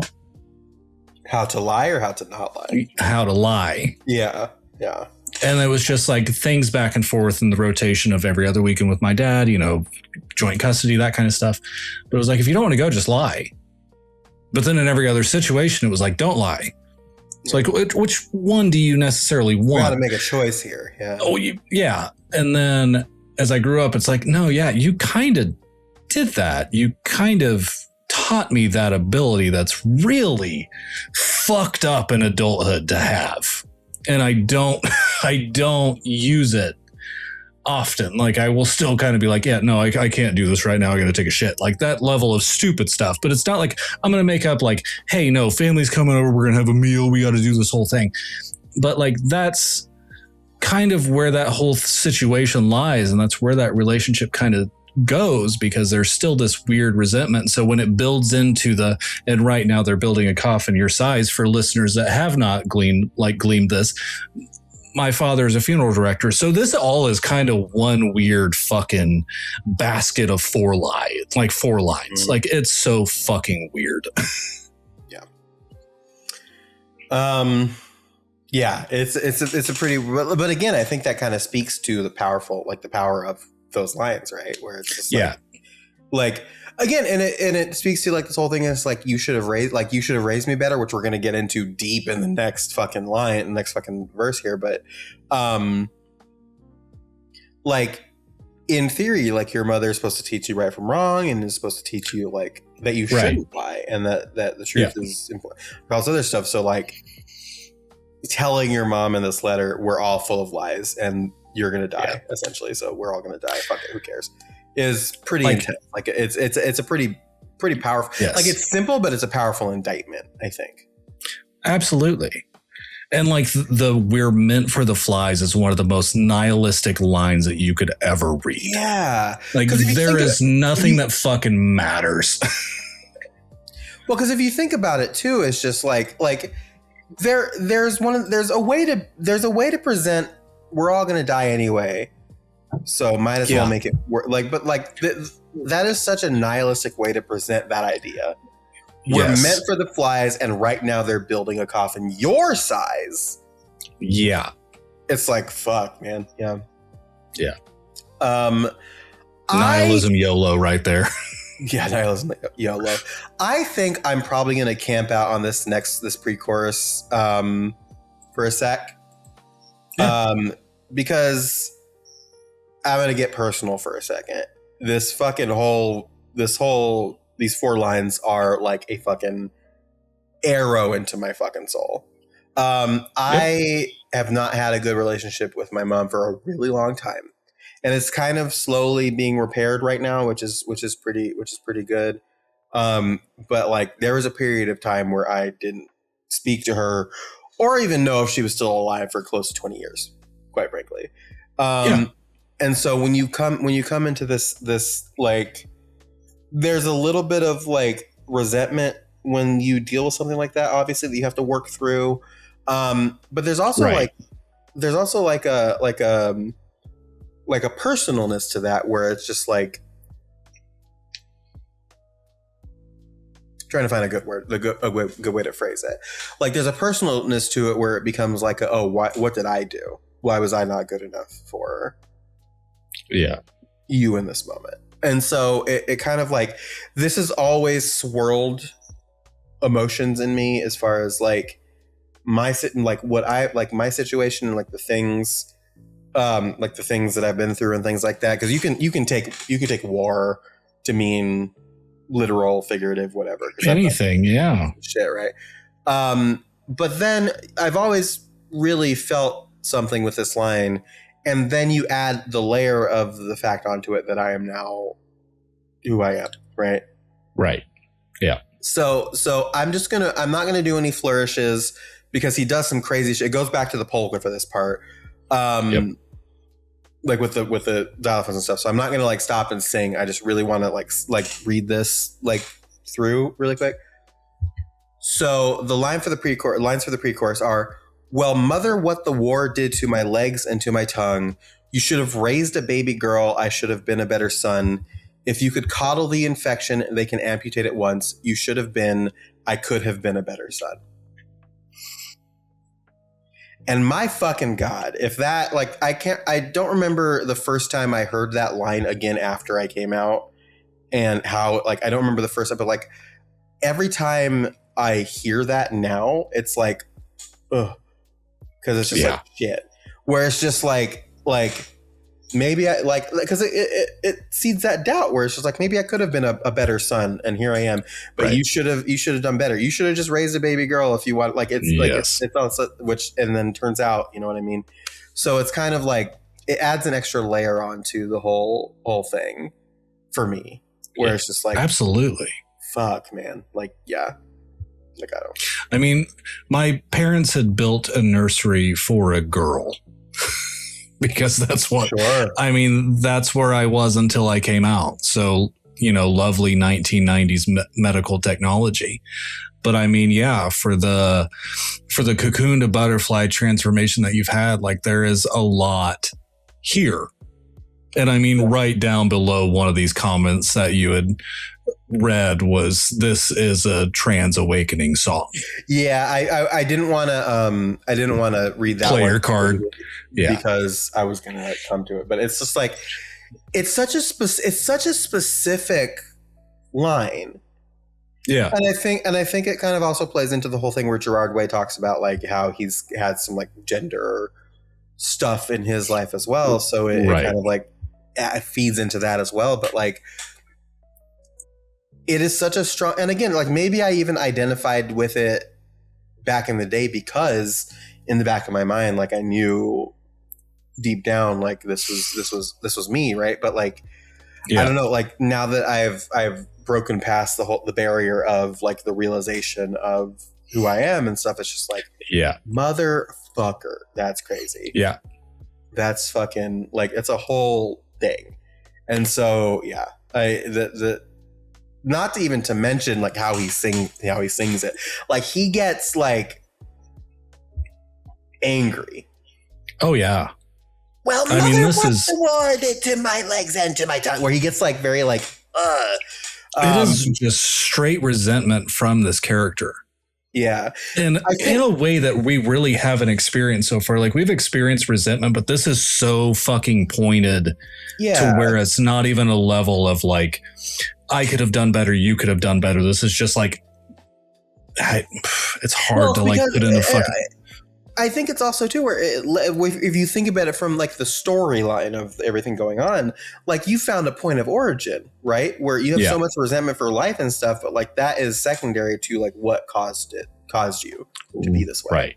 And if you blame your, you know, all this stuff on your upbringing, whatever, it's just like, this is where you're going to focus the most of your fucking vitriol. Right. What I really love about the second line is how he sings it, right? So he goes high on the, you should have raised a baby girl. I should have been a better son. And he like, it's like that like break it. Oh my God, it's so good. It's like oddly sarcastic, but you can also feel that the patient is going through this level of catharsis as he addresses it in this manner. Where it's like so pointed of, you should have, but this is who I am. Like it's so fucking ugh. Yeah. And then the line, if you could coddle the infection, they can amputate it once. Yeah. So again, it ties into like the physical, like the literal aspect of war, because like, imagine if I get shot and it gets infected, like they can't do anything. They have to cut the limb off, and you're in war, and that's what happens in war. Yeah. And also it's very literal, but then if you think about it, like the word coddle there is very like specific, because it's like, if you could, the infection also maybe being like the mental struggles and like all the shit that fucked you up. It's just like, if you could take all those things that make me this fucked up person. Absolutely. And really give them that attention and coddle them and baby them a little bit, then maybe I'd be able to fix it. But you can't. Right. Yeah. They can amputate. They can cut that out. I can cut that out myself and I can proceed. And then it goes back to this resignation where you talk about, if you could do this, maybe I could be better. You should have been, I could have been a better son. Yeah.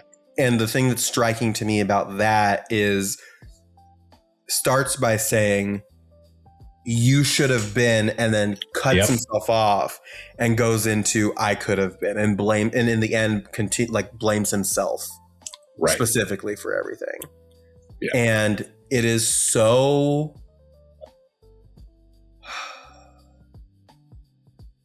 I'm going to say this. I haven't cried about this in a long time, and I feel I feel that and I probably won't, but I feel it in right in the back of my eyes. Yep. Like just talking about it, because it's just so especially that line where it's just like, you should have been so much better, and you have all these things that you want to say, but eventually you pull back and you're just like, no, it was my fault. And I feel that on a molecular level. Yeah. In a way that is so, I don't know. It's just, I just feel that so deeply, and it's really, it's hard. It's like, damn. I mean, the personal note from this side is sometimes it's rough to be 35 years old and to still have a parent who is the phone goes both ways parent. Yeah. And that's exactly where this line comes in. It's, you should have been, I could have called more. I could have done this more. I could have, every time that something goes wrong in my life that I need you to fix, even though you're not going to fix it, I could have called you. Yeah. And that's kind of where a little bit of this line rings through. You should have, you could also realize that the phone goes both ways and all of that, but still, as your son, I'm the one that gets to take the blame, which is fine. This podcast isn't a therapy session, but it's kind of where it is. It's like all of the things that your parent could have done that you could have done, but then are you still training your emotions to go through all the things that they want? And then you just say, I should have done that and I'll be better. Or do you then kind of say, you could have as well? And I get that's where this admission is. And that's where, again, this last weekend and the next weekend will be, is because there's so many fucking things that you want to say that you can't say. And the second that you want to say something to a parent that's maybe a little sideways, you kind of pull back. Yeah. Dependent on the situation, of course. Well, and I think and not to be super triggering, but I think people kids and adults who have grown up in strange childhoods, and that's a very generous word for it. You'll hear a story, and I do this still. You'll hear stories about how you have adults that walk on their fucking tiptoes all the time because they've trained themselves to not make noise, because if they made noise after 8 p.m. they would get yelled at, maybe hit, and other things. And these or are you learn the sounds of footfalls, specific footfalls that are coming. Yeah. And that's why the creaks in the house, all the things set you on edge, because you're just oh, is that? And you just have a hard time decompressing and feeling safe. And this is all stuff that I know very intimately about, you know what I mean? And so it's just the thing that again, this line is just such a powerful, this verse is such a powerful line for me, because it's not just that end point where you finally stop, because it dials back into that mindset where it's you have to train yourself to be, to babysit the person that is supposed to be babysitting you, to avoid consequences. And so you reset to this mindset where it's just it was my fault. I could have been better. Yeah. Yeah. You go to fix the person who should have had the capacity to be able to fix you. Yeah. Yeah. And so just on that level is so powerful. But then for me personally, it's just like he could have used any other fucking line here. Yeah. But to use "you should have raised a baby girl" in service of "I should have been a better son," where it's just like, especially for me, and then this goes over to my dad and my other fucking parents, where it's just like,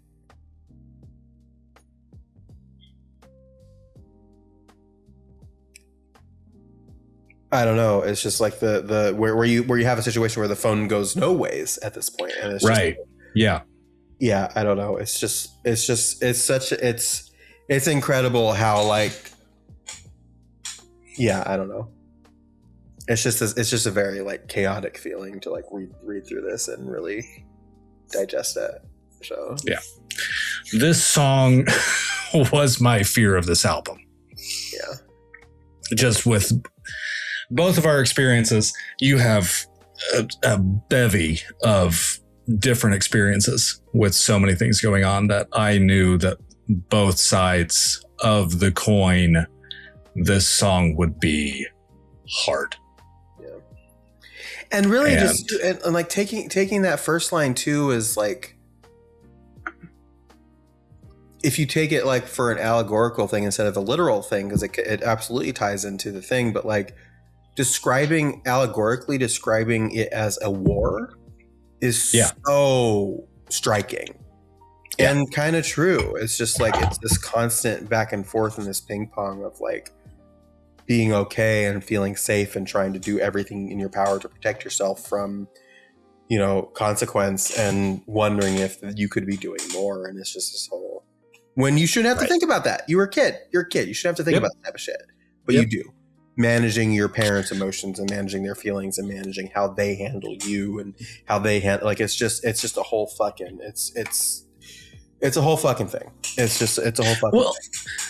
And like the ultimate dark read of if you could coddle the infection, they can amputate it once. It's just like a weird kind of cry for help that if you could just hug me one time, I could have the doctors admit anything.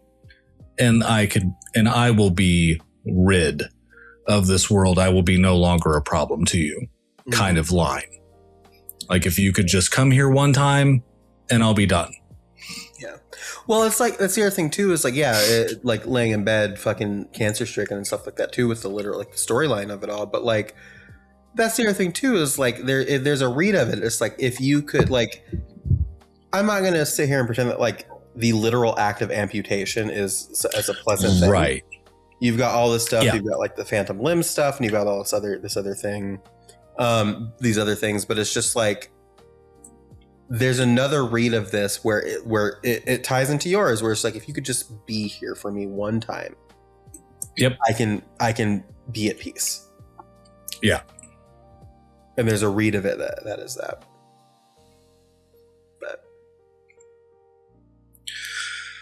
All right, let's get the fuck out of the fucking going, please, for the love of fucking God. Before and again, like I do, like again, the way he sings it too. We talked a little bit about how he's like, there's the vitriol in it. There's like the changes where again, I'm so stricken by the "you should have raised a baby girl, I should have," and where it like kind of transition, and it's just this whole thing for me. So he sings that one pretty crazy, and then it goes into the chorus again. And then it continues, right? So you've got a post chorus, but it doesn't like cut into a different verse. It's like, right. It goes, "We'll never let you go. She said you ain't no son of mine. For what you've done, they're going to find a place for you, and just you mind your manners when you go. And when you go, don't return to me, my love. That's right. That's right. That's right." That's the "you ain't no son of mine" thing. It's like this shame almost. Yeah.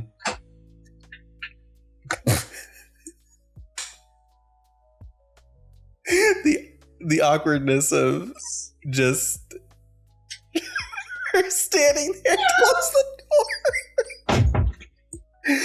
Jesus Christ. My God. We needed that, I think. Yeah. Well, it's like it's the mother like talking. Oh, get the cat out of here.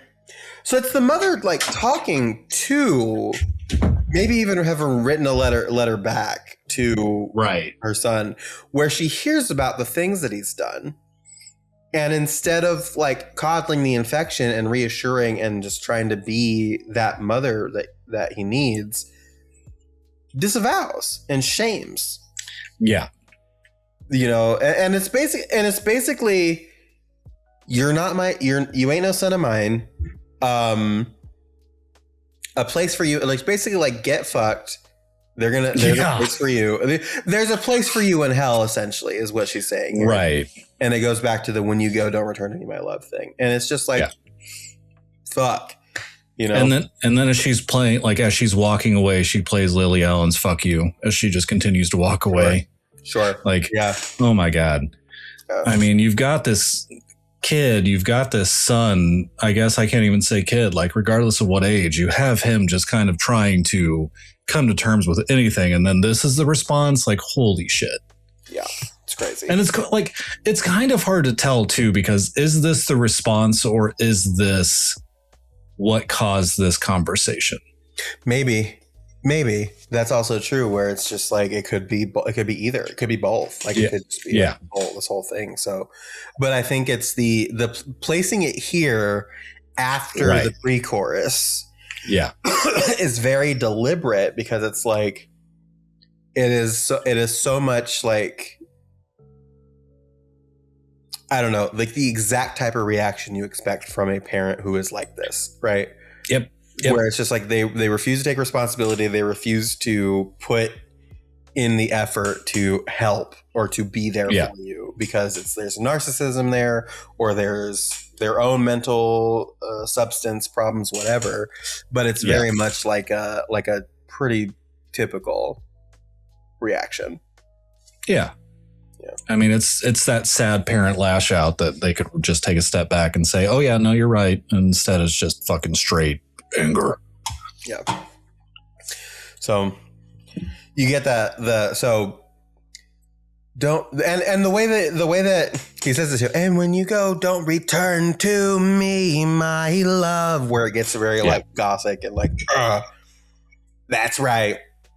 And then you get this fucking like this heavy fucking guitar in the verse. Yeah. And again, he's fucking screaming and doing his fucking flourishes and stuff through all of this. And you know me, I'm a slut for a fucking countdown. So I'm about to be real happy here. Going into the fucking breakdown. Mama, we all go to hell. Mama, we all go to hell. It's really quite pleasant, except for the smell, which is like, ugh. Yeah. Visceral description. Nasty. Nasty. Mama, we all go to hell. And then he does a 1, 2, 3, 4. And then you've just got this like sick. And he's just singing, and it's just like this like guitar breakdown. Again, we've praised the guitar breakdowns almost every single episode. I think every single episode, and we'll continue to do so, because this one is just so lick heavy, fucking shredding, right? And he's and just the way that he's like screaming, it's like a wailing.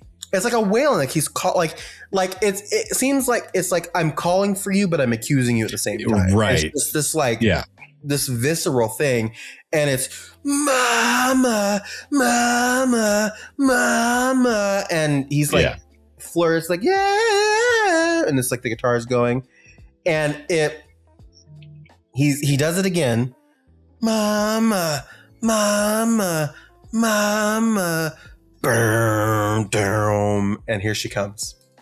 Here she comes, Liza Minnelli. And if you would call me your sweetheart, I'd maybe then sing you a song. But there's shit that I've done with this fuck of a gun. You would cry out your eyes all along. And it's like,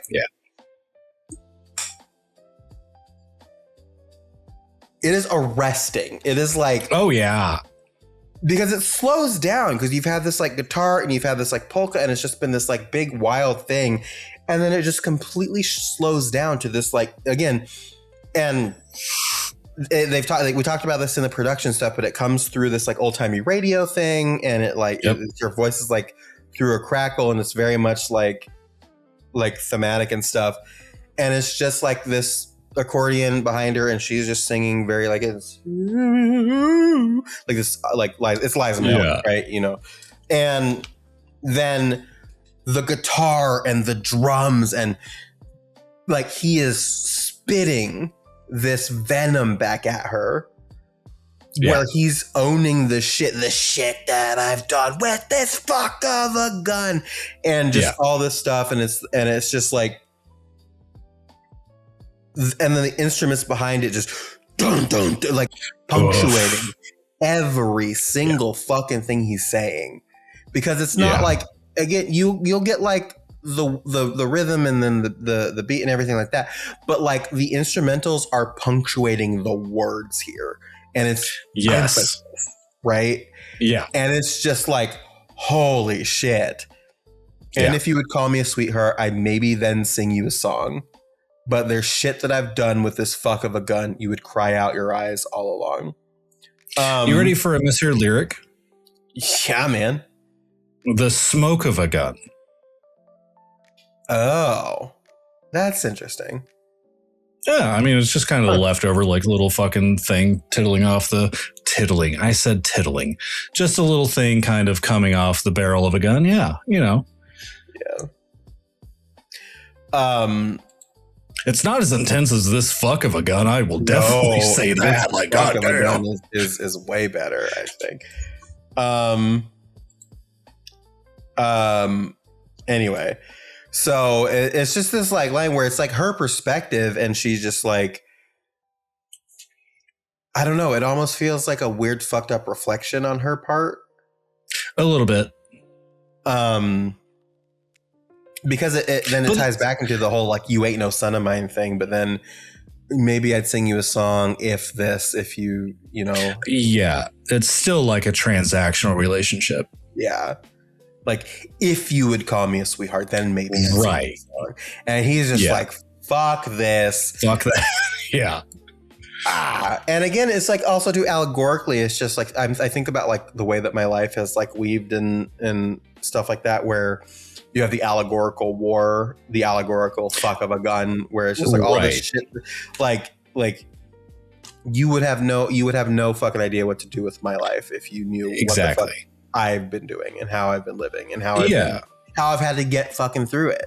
And you know, you've got that direct line into war because the horrors of war and like this hating what you had to do in this like very literal interpretation of it. But you know, if you knew, you'd fucking cry. Like if you knew, you would weep for me, and you would weep for the job that you did and all this other stuff. So, I mean, you know, everybody has a mom, and that's not a controversial thing to say. Everybody has a mom. Yeah. But how many things in life past a certain age do you actually tell your parents? Yeah. And that is what this is. Oh no. And I got a message from my mom 4 minutes ago, which is insane. Hello, my love. Just saying hi to you both. Me and Chelsea, sending all my love and prayers to you. So there's a side of this that comes out kind of okay. We're figuring it out. Right. That's.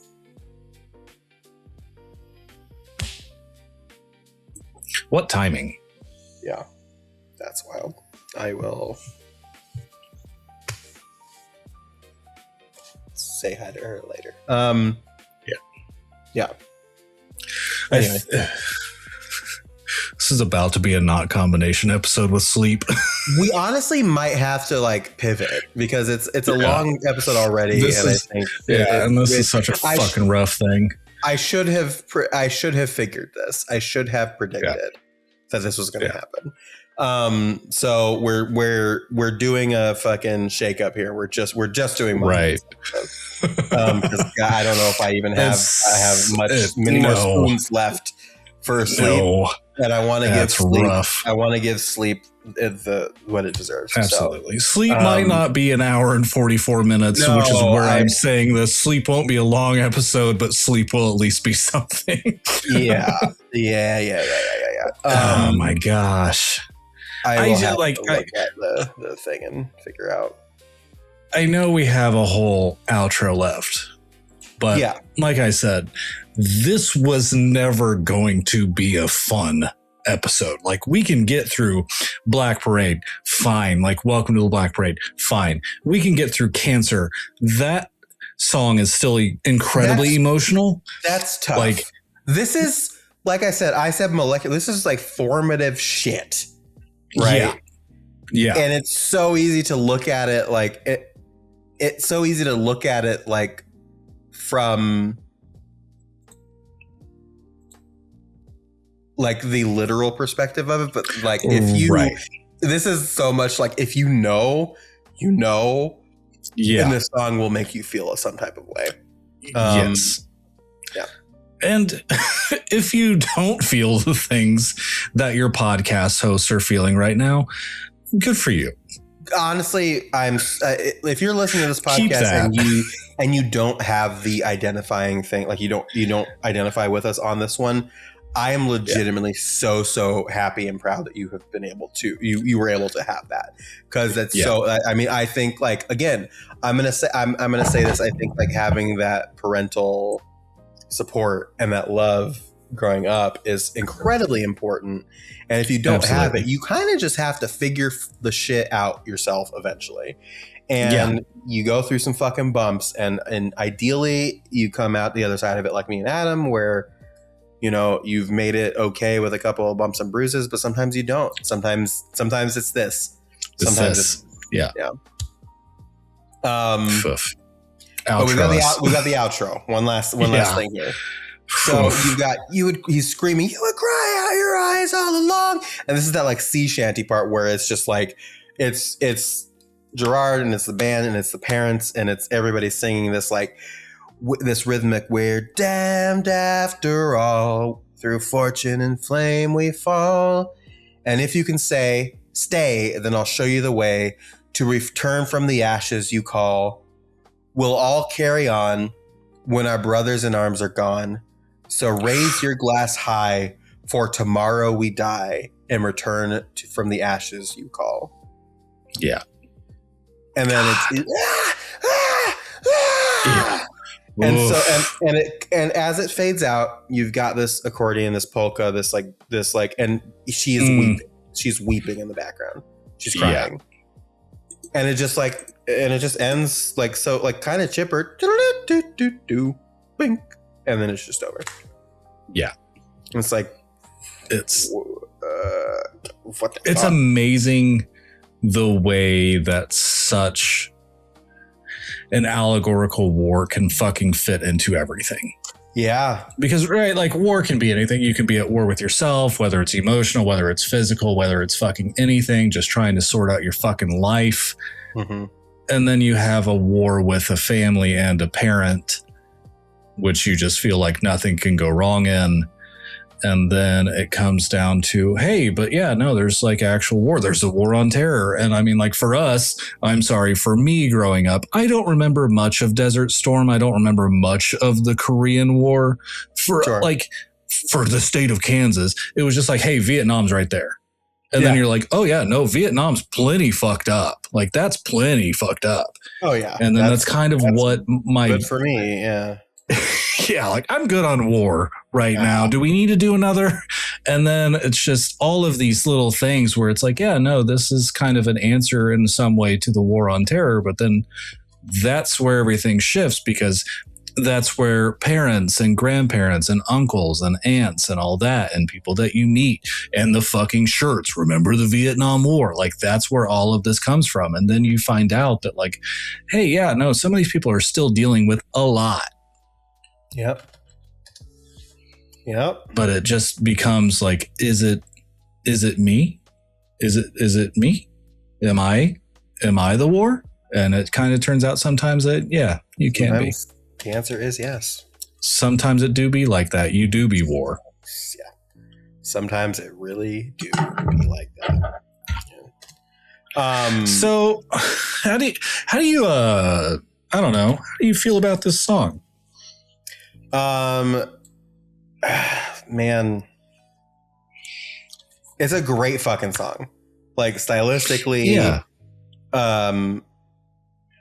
thematically, like it's a great fucking song. Objectively, it makes me feel fucking bad, bro. Yeah. I don't know what you mean. It's just a good song. It's fine. It's like a 5 out of 10. I wouldn't go sing its praises or anything like that.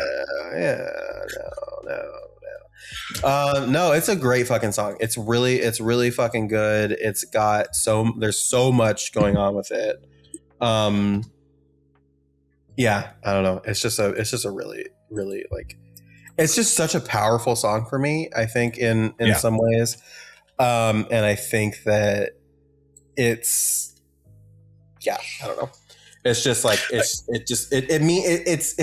holds a lot of meaning, and it really just like highlights the entirety of like my life almost. It's fucking weird. It's weird and it's crazy. And the things that I've kind of like struggled with, and the things that I've kind of dealt with, and the things that I've, you know what I mean? It's just such a, because I think it's really easy to like hear war and hear like everything that's being said and just be like, oh, it's just about this. But again, that's why I brought up that like the rigidity of like fans and people who interpret shit all the time, where it's just like, it doesn't have to mean just one thing.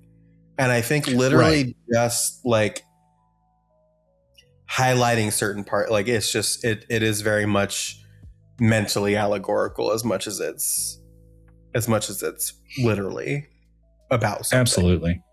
So, yeah. I mean, like the one thing that I appreciate about this song is if you were to take a lot of the themes that the like Welcome to the Black Parade has and condense it down, this is what you get. Sure. Like this song is a roller coaster of not necessarily themes, but like thematically it shifts so many times. Whether it's the music, whether it's Guard's voice, whether it's what he's saying, whether it's who's saying it. Like there is so much that happens in this song that I think in one way you've got this pleasant little thing, and I'm not going to be like introspective here, but you've got this little thing with his dad where he took him to a parade. And he does like this call to war, which basically leads to this person that he kind of is today. It's not necessarily like the 100% you can point at that and say yes. And then you have his mom who they share this resentful relationship with each other. And it's like, who's the better parent? So I guess that could maybe be like that's.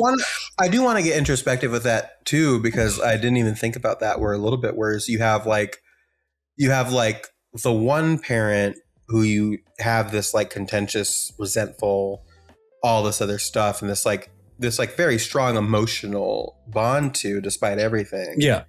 And then you have the other parent that was maybe there for you, but had all of these expectations for you and who you were going to be and what you were going to do. And when you did not do that, potentially disappears on you. Right. And so I didn't even think about that, but now I'm going to go sit in the corner of the shower and cry for a little while, probably. It's pretty bad. Yeah. I mean, it's a rough fucking feeling. It's such a weird comparison between the two songs because it's not necessary until you look at who he's talking about, like until you realize the characters that are there. So I don't know. Fucking, you know, or can we like go to the sound system? Can we just get the fuck out of here? Can we just like go there? I think we should probably just go to the sound system now. I think that's probably just go to the sound system. That's one of the best ideas you've ever had, and I think we're gonna do that right now. Yeah.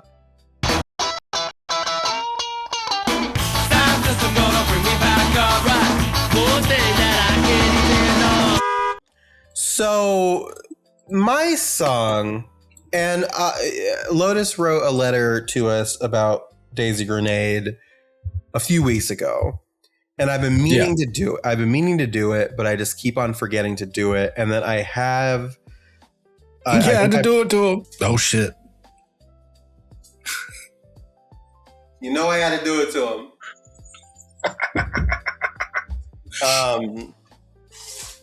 No, but I kept on meaning to do it. I just never got around to it. And then I think I brought up the playlist that I made for my brother-in-law at some point. I don't know if it was last week, but it was pretty recently. Yeah. And it's like 25 songs, and I put it on I did the infinite, like when the playlist is over, it'll play songs that are kind of like what you have in the playlist. Sure. But there were a few songs, some I expected. And then the song Got It Bad came on. And I was like, this fucking whips. And it's just like this heavy, like just like guitars and drums and like a badass chick talking about like being heartbroken, like all this other stuff. And then I looked, it was Daisy Grenade. I was like, oh, this is the band that Lotus wanted me to listen to. And I've listened to a lot of their shit since then. But this song fucking whips. I really, really love this song. And it's just like, it's so me, sure, in a lot of ways, because like I obviously have not been through a breakup since I've been a woman, officially out as a woman, right? Because I have my wife, which, and you know, your wife. I won't go through a breakup. You know what I mean? Yeah. I mean, it's a little bit more than that now. Well, yeah, there's a little bit more to it, but you know what I mean. But I think about like the way that I behaved after breakups in the past, and it's like, oh yeah, this was how I felt, and this was what I was like internally. Like I felt like I look like a mess, and I'm crying on the fucking train, and I'm like, and it's just like this. And so I really, really like this song. I love the vibe of this song. I think it's from their first and I think technically only album, Cult Classic. I think it was 03, Jesus Christ, 2023. Oh, I can't hear you. I think you muted. I've got this video. I don't want like the audio just trickling in because I listen to music loud. I've got the video popped up here. Yeah. And they harmonize so well that you would have never been able to tell me that there were two ladies in this fucking band. Singing. Yeah, it is. It's really, it's wild. Iconic. It really is iconic. So I really, really like this song just because it's just like, yeah, man, I actually have been there weirdly in a weird way. Yeah. Like the female experience of having your heart broken was mine all along. You know what I mean? Yeah. The other thing that I really like, they literally, I think as you're hearing this, they released a new EP or LP. I don't know. EP is a short. EP is a short one. LP is the long one. New EP, I think like a week and a half ago. It was like on May 15th, I think, is when it dropped. You know how I feel about like 12:30 at night? Little EP. Little EP sleepy, yeah. So there's a lot of like really wonderful songs on there. I've got a soft spot for those, but This was the very first Daisy Grenade song that I heard, and so I felt like it was appropriate to put this one on there. Hell yeah. Very, very cool. Very, very exciting. So I honestly, it came to me independently, but I guess I'll give Lotus credit for making me even aware of what. So they've got me on they're trying to get me on Water Parks now, which is another one of their favorite bands. Water Parks. Gotcha. Thursday. Yeah. Daisy Grenade are three that they're really like harping on. I do want to read a portion of the email that they sent me personally. So it's another mini mailbag. But they did send me a email because I was downtown Seattle and I was in a used games, media, movies, music store, and I saw in a case a vinyl record of a Water Parks album that was signed by the band, I have to assume. And I sent the picture of this record to Lotus. And if I can find this email, I've been trying to bide time, but I didn't do a good job. There it is. Hi, Lilli. Because I don't use streaming anymore, I can't make a playlist. So here is a list of songs, and it gives me a list of songs. These are all my favorites, not in any order. Oh wait, Ice is good, but fuck Ice, but different Ice. Ice is good, but it's just like a protest song. Still peak though. The main thing with water parks is that they make the worst music on earth that is simultaneously the best music on earth. What a great. We'll talk about that. I got that feeling about my song. We'll talk about that. Oh, I'm sure we will. Austin is a chronically online freak. Follow him on Instagram. He's so funny. LOL. Austin also had a podcast with his friends where they read water parks fan fiction called Austin and Travis's Slumber Party. That man is quite a guy. So maybe, I think because I've been given specific suggestions on this one, I will probably check out water parks, but I'm thrilled about the concept of that. But my official pick, not me. No way. Me. Not my water park, not my problem. But yeah, Got It Bad by Daisy Grenade is my official pick. Today, Adam, what the fuck are you doing to me here? You're welcome. What the fuck are you doing? What's the song? What's the song called? It's Come Say Some. SUM. Come Say Some. And let me tell you, I about fucked up by searching this on my work computer with the wrong cum, and I was going to spell some correctly. Come say come. So this is Lauren Sanderson featuring Fred Durst. And I have never heard of Lauren Sanderson.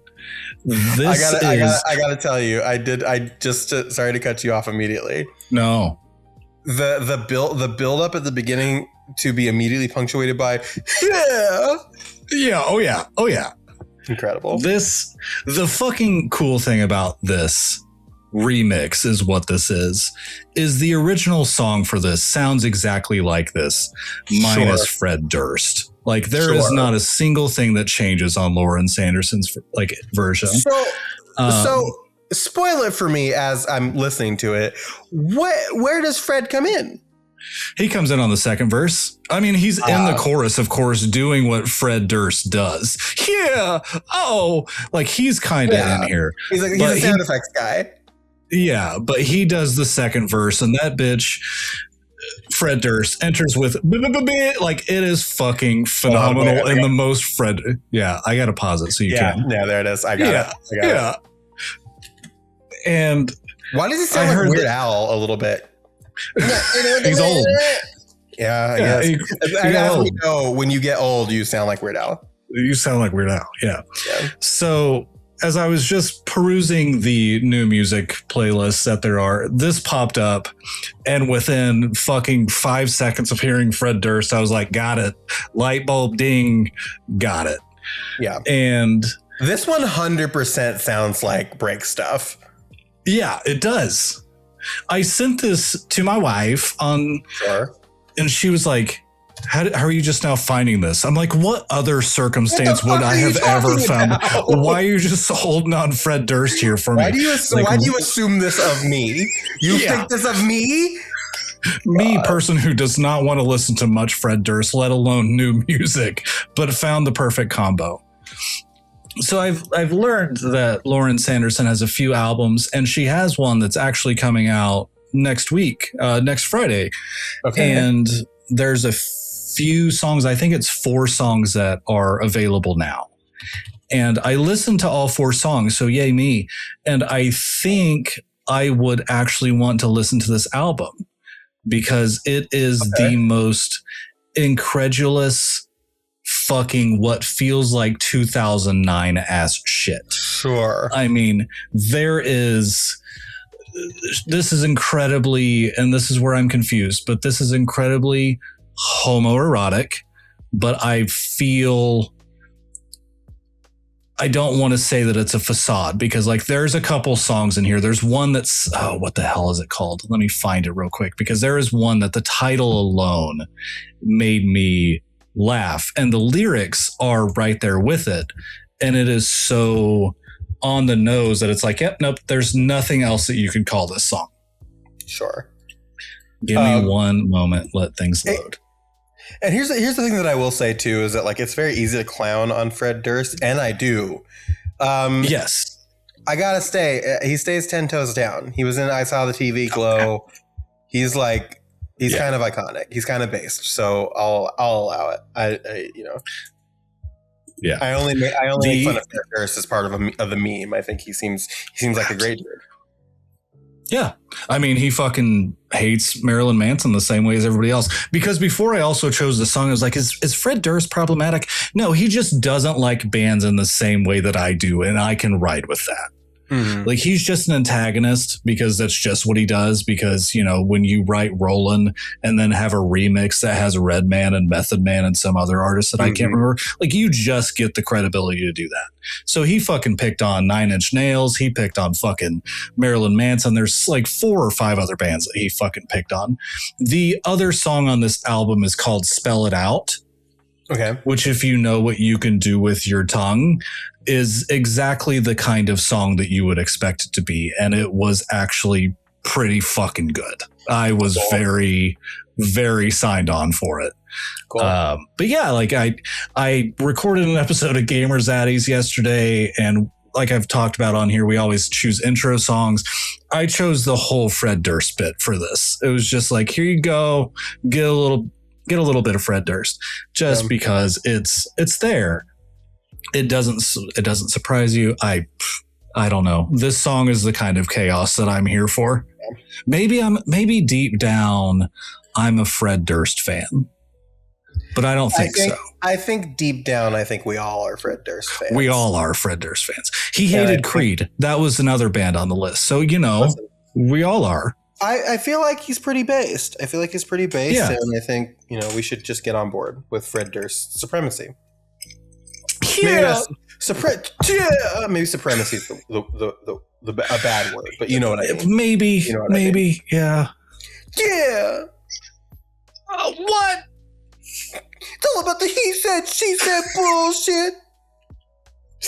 Come on. Before we zoom out of here, this is not an official playlist song, but I do want to point out that Olivia Rodrigo did release a second song from You Seem Pretty for a Girl So in Love, called The Cure. It's the 8th track on the album. It is really great. It kind of starts out like Everlong, weirdly, with the acoustic, but so that got me.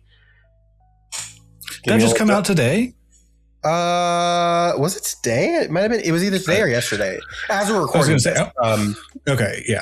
I'm only curious because when I was hunting, it was still the song that you had previously used. I was like, there's got to be more, just more. No, Drop Dead was my official pick a couple weeks ago for Soundsystem. Right. And I'm not. The Cure is not an official. It's my Days of Grenade is my official pick. The Cure is not my official pick, but I'm just saying, it is Olivia Rodrigo, and thus I must make the people aware, if they are not, that there's another single from this album that is coming out on June 12th, 2026 that I'm very excited about. So there's that. And what? Yeah. rolling. And we're rolling out of here. Right the fuck out of here. Because it's time to fucking call it quits for the week. Thank you for sticking with us and acquiescing to our weird pivot. This one needed to be a single episode, and I think in our hearts we knew that, but I think in our schedule we didn't. So we will figure that out as we go. We'll tweak it and figure stuff out. But that's it for us today. Thank you for joining us. We love you. And well, I guess I declare this meeting of the Sad Kids Record Society closed. Adam. Can't touch the microphone. We'll see how successful you were when I fucking edit the podcast. I feel I was fairly successful. Mr. Every fucking time. Don't jerk off the microphone. Don't jerk off the microphone. Come on.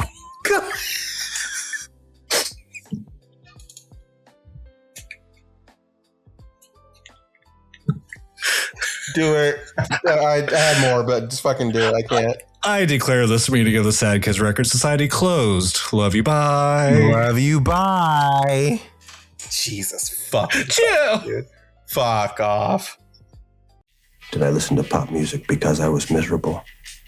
Or was I miserable because I listened to pop music?